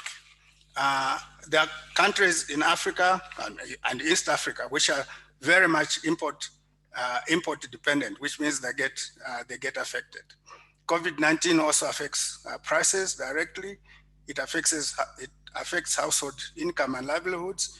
There are many informal workers within East Africa who earn their income on a daily basis and then support their families from that income by buying food on that particular day, with whatever they have earned. So to the extent that you have got lockdowns in some places, it becomes very difficult for them to get the income that they need to buy food. I'm just giving you examples of some of the impacts that we have. At farm level, we have disruptions in input supply, and extension and advisory services, because once you have lockdowns or restrictions, then extension workers will not go to support the farmers. Of course, the input supply chain also gets affected. And this applies not only for crops, but also for aquaculture, fisheries, as well as for livestock. Next. We also have impacts along the agricultural food value chain, because there are interruptions in logistics, processing, and market access, because of the, again, restrictions. And as governments try to contain the COVID-19, we do know that it was difficult sometimes for farmers, particularly of perishable products, flowers, and so on, to find the planes that they needed. Now, fortunately, I think there has been some improvement in this, but it is only after quite a bit of perishable items risked spoilage. Next. This is perhaps one of the most important: consumer access to food, reductions in employment, incomes, food and nutrition security. There have been a lot of loss of jobs, which means also income, therefore affecting the purchasing power of the poor. There were closure of local and farmers markets, limiting access to nutritious foods, that is fresh fruits and vegetables for the urban poor. And the temporary closure of schools has also resulted in suspension of school feeding in many countries, which means that for some of the families, this was the only nutritious food that the children would get, and the fact that the schools have been closed means that the children do not have this food. As I said, the area remittances inflows have also declined significantly. Next. So what can EAC and partner states do? Next.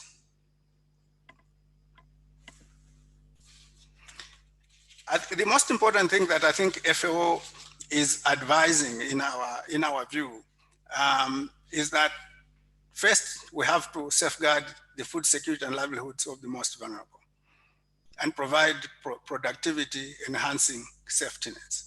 So as I said before, when you have people who earn incomes on daily basis and then buy their food needs on that day in the evening for their families and they don't have it, suddenly they become vulnerable because they are under lockdown.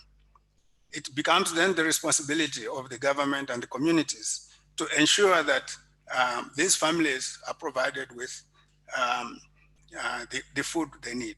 And thankfully, there are a number of countries in East Africa that did exactly this, provided food packets to the most vulnerable. But also it is important for them to provide the inputs, especially for farmers, that they need to enhance productivity. Of course, importantly, maintain open borders. I saw in the chart how maybe Kenya is it Kenya that is restricting sugarcane from some country, and so on. Okay, I saw that in the chat box. But it is important for the countries, I think, to make sure that they maintain open borders, but making sure that there's disease containment measures, because we also know that the tracking system or the trackers either get infected through the process of tracking, or they then are also responsible for spreading the disease. So while we maintain open borders, also making sure that there is disease containment measures in place. Of course, promote One Health approach and prevent zoonotic pandemics. This requires coordination among several ministries: health, agriculture, trade, social protection, education, and so on. As you know, almost all the major diseases for now and the future will be coming probably from wildlife. And it's also important that there is One Health approach, just not dealing with agriculture on itself, health on another, or even wildlife management on yet another. I think it is important that these talk to each other. We should also understand and mitigate the pandemic's impact on food and agriculture by collecting information and undertaking analysis. Above all, we have to create an enabling environment and enhance the role of private sector in food systems transformation. And this is something that Rome-based agencies, FAO, World Food Program, and IFAD are working together right now with the East African community to see how we can support the micro, small, and medium enterprises. Next.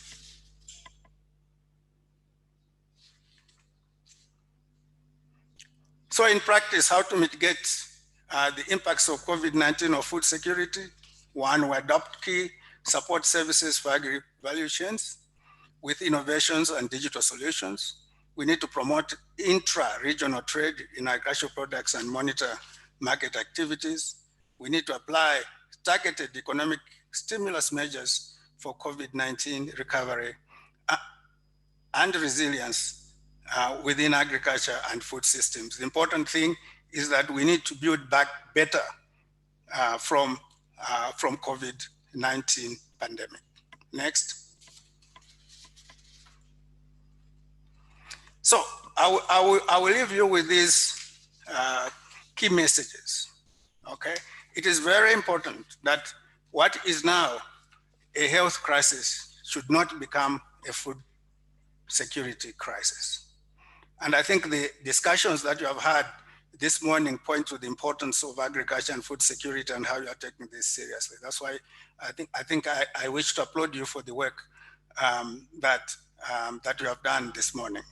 East Africa deserves special attention given its context and underlying vulnerabilities. The issue is I talked about 133 million chronically hungry people in East Africa. East Africa has a population of about 25% of Africa as a whole, but it contributes 50% of the number of the undernourished people in Africa. So clearly, governments must take that 10% commitment that they themselves made very seriously if we are going to make any progress. Two, we need to balance emergency relief and broader economic resilience measures to address short-term as well as medium and long-term food security concerns. Third and last, FAO is calling for new and reinforced partnerships for an international food security and agricultural response to the impacts of the COVID-19 pandemic. We are supporting country, regional, and global efforts against hunger and malnutrition. Last week, the FAO Director General launched an appeal for 1.2 billion US dollars, covering 7 areas to support countries post-COVID-19. Let's act now to build back better and inclusively. I thank you.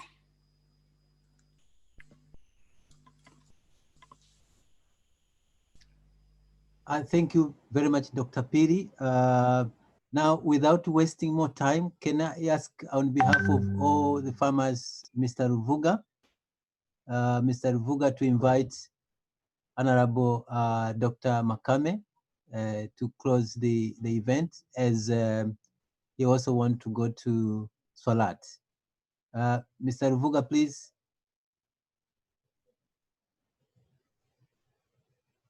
Or any farmer from Tanzania who is closer?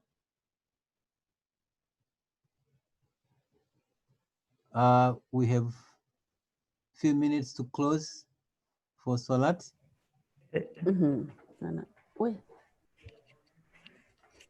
Please, Mr. Ruvuga. Yes, can you hear me? Please, we are running out of time. Where is Stephen? Mr. Ugo? Yes, Ugo is here. Can you hear me? Yes. We are running out of time. Can you just say a word and then we...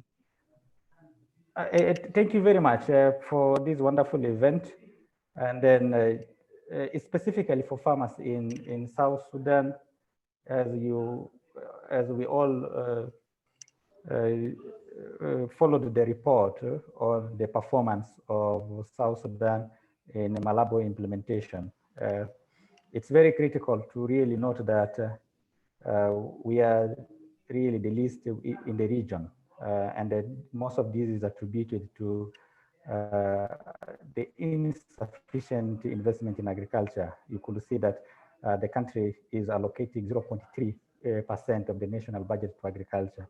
What's more crucial than now here is the support to make sure that we engage the government to allocate more percentage to agriculture. Thank you so much. Thank you very much. Let's see here. I can see Mr. Ruvuga there. Can we invite now Dr. Abdul Hasnu Makame to close the session? Thank you again, Dr. Piri, and thank you all the presenters. Thank you all the participants. Karibu, Bwana Ruvuga. Asante sana, asante. Thank you very much, Joe, for giving me these few minutes to say a few words. Actually, we thank you so much for organizing the meeting.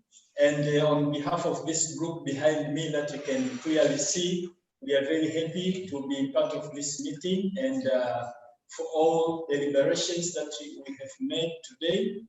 And once again, we are happy to be part of this discussion process that has been going on for quite a number of years. And I would like also I can recognize and see Dr. Abdul Makame, that we've worked with him for quite a long time, and I would like to congratulate him for being elected as a new chair for the EALA Committee on Agriculture. Thank you very much. We hope for continued cooperation through his leadership in the committee. And for our part, we shall continue to engage with our government to see how we can arrive at the benchmarks that have been put on Malabo Declaration, and we'll continue to dialogue and engage different stakeholders and actually cooperate with all of you towards achieving that. Otherwise, I thank you so much, and we look forward to working together in future. Thank you so much. Thank you. Thank you so much.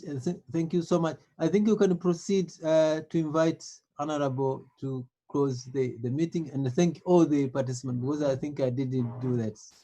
Okay. So, as well. So on behalf of ESAF, I would like to thank everyone who participated in this meeting. The chair is there, I can see him. And also now I proceed to invite Dr. Abdul Makame to officially close our meeting today. Thank you very much. Thank you very much, Mr. Ruvuga. Thank you, the coordinator, Mr. Mzinga.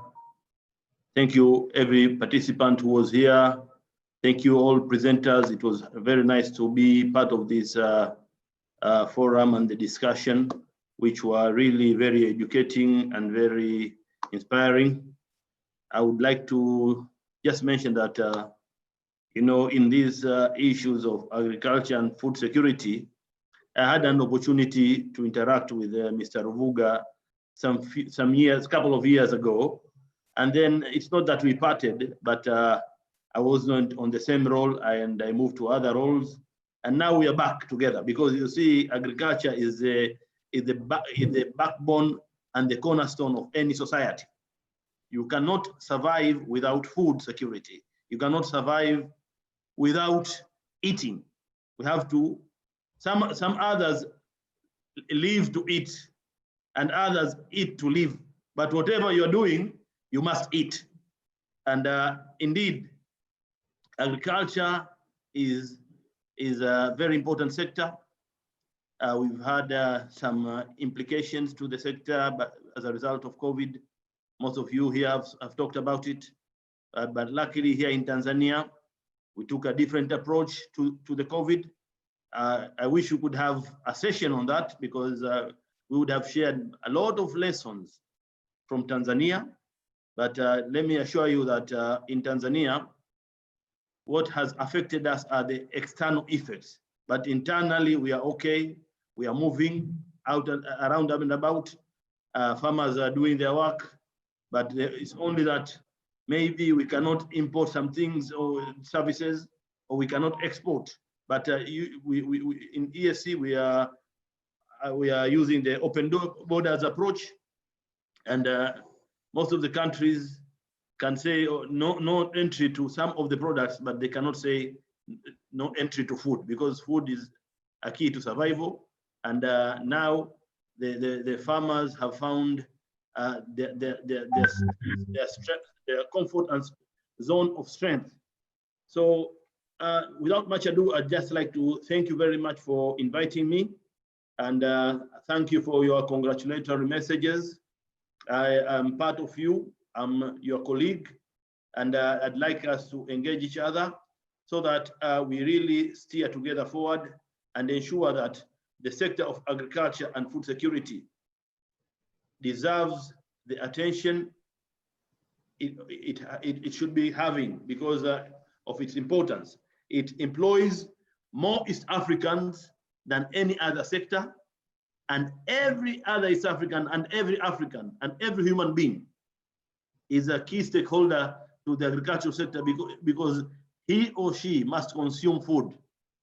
So without much ado and much to say is that rest be assured that whatever has been achieved with your relationships with our regional assembly, IALA, will continue because Honorable Kasamba is still a member of this committee, the Agriculture, Natural Resources and Tourism.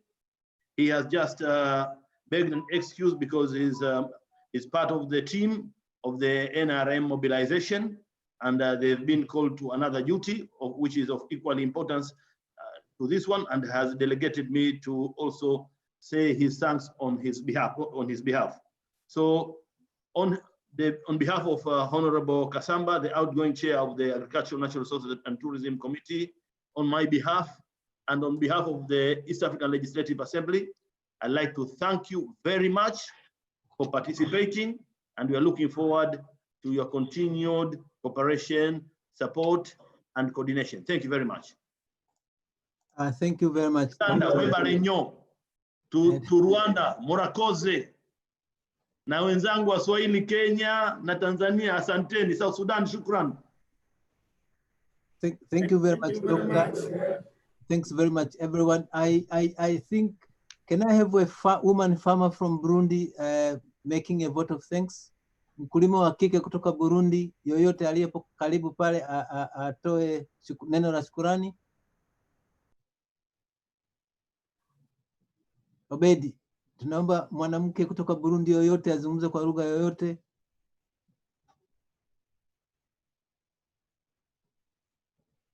Unfortunately, I don't saw any woman farmer who wants to say a vote of thanks, please. We have 30 seconds.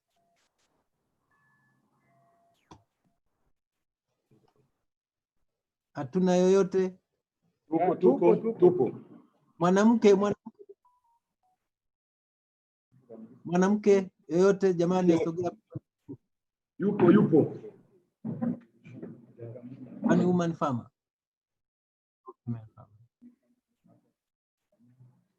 Tafadhali Justin, unaweza kunisaidia nani ambaye yuko karibu pale? Tunawashukuru sana kwa kuona gisi tumepita.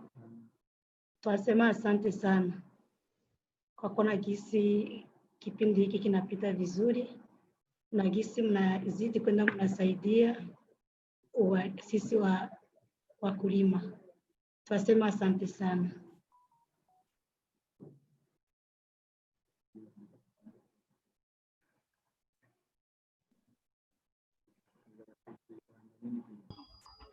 Yes, she was highlighting that the session went well, and she's thankful for the initiatives as we proceed advocating for the small-scale farmers. Thank you. So thank you, everyone, and we are going to compile the issue that came out. We will share with you, and I hope the organizing team will be meeting in a week to compile the communique from this, and then handing it back to the EALA for further actions. Of course, we will be doing also all of us. Thank you, Bobby. Do you want to say anything before we close? On behalf of the staff at EALA, Bobby? Oh, thank you very much. So the chair, incoming chair, has already closed the meeting. I thank everyone. I wish you a nice weekend. So Juma Mubarak and all the best. God bless you all. Amin. Thank you very much. Thank you. There are some questions I tried to respond on the web chat. You can just read them through. That would help participation in the EAC process. Okay. Thank you.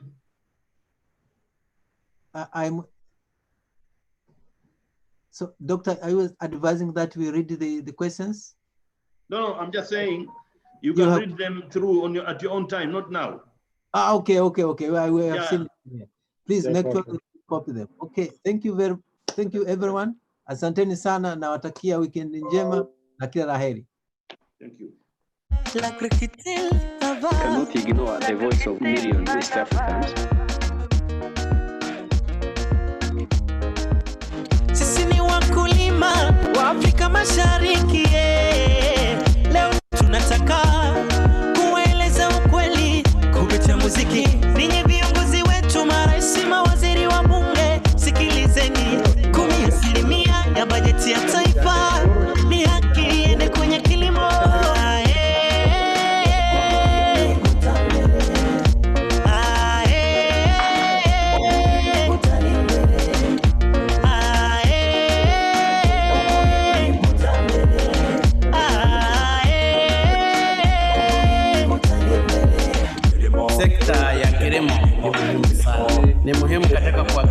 usalama wa chakula, kupambana na matatizo ya umaskini na ukosefu wa ajira, na hali kadhalika katika kuleta maendeleo ya nchi kwa ujumla. Hili ni ombi la haki.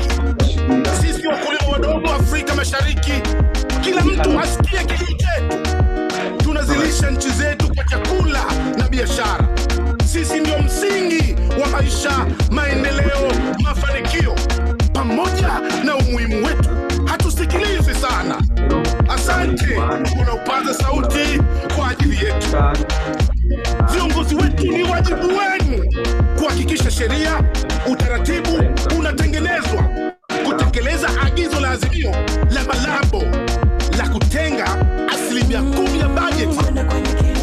Sisi ni wakulima wa Afrika Mashariki, leo tunataka kueleza ukweli kupitia muziki.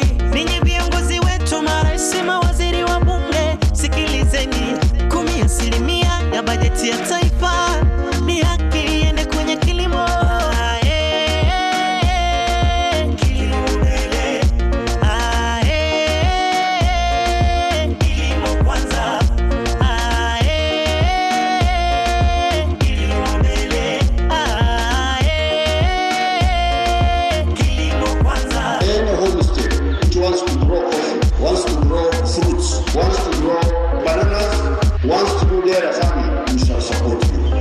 Igihembwe siyambere siyihinga, igihembwe siyambere siyihinga. Hili ni ombi la haki, kuhakikisha ustawi wa Afrika Mashariki. Utekelezaji wa agizo la Malabo linafanywa na wakulima wawe katika hali bora. Ustawi kwa wakulima wadogo maana yake ni ustawi wa taifa. Tambueni kwamba 10% itawafanya wakulima watajirike na nchi zao pia. Tuhisemo ibitego bimwe bimwe tukakwaniza tukaronka umwimbu musesekara, abaduhanuye kugira ibitoki, gutera imyumbati, umuceri. Dhamira ya kuwasaidia wakulima wadogo kutekeleza agizo la Malabo kusaidia sana kufanya wakulima wadogo watajirike. The agriculture plays a major role in EAC. It is the mainstay of the economies of the partner states, on average contributing 27%. The sector is a major source of foreign exchange and food supply, and it employs over 70% of the people. Sisi ni wakulima wa Afrika Mashariki, leo tunataka kueleza ukweli kupitia muziki. Ninyi viongozi wetu, marais, mawaziri, wa bunge, sikilizeni. 10% ya bajeti ya taifa ni haki iende kwenye kilimo.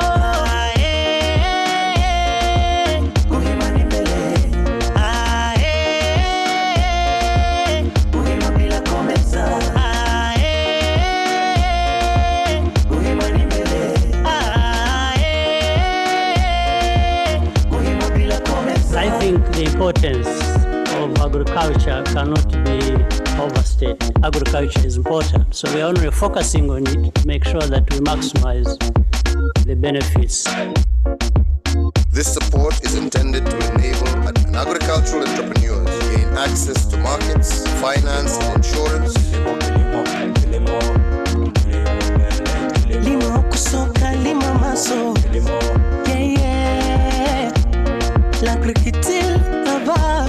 L'agriculture, en avant.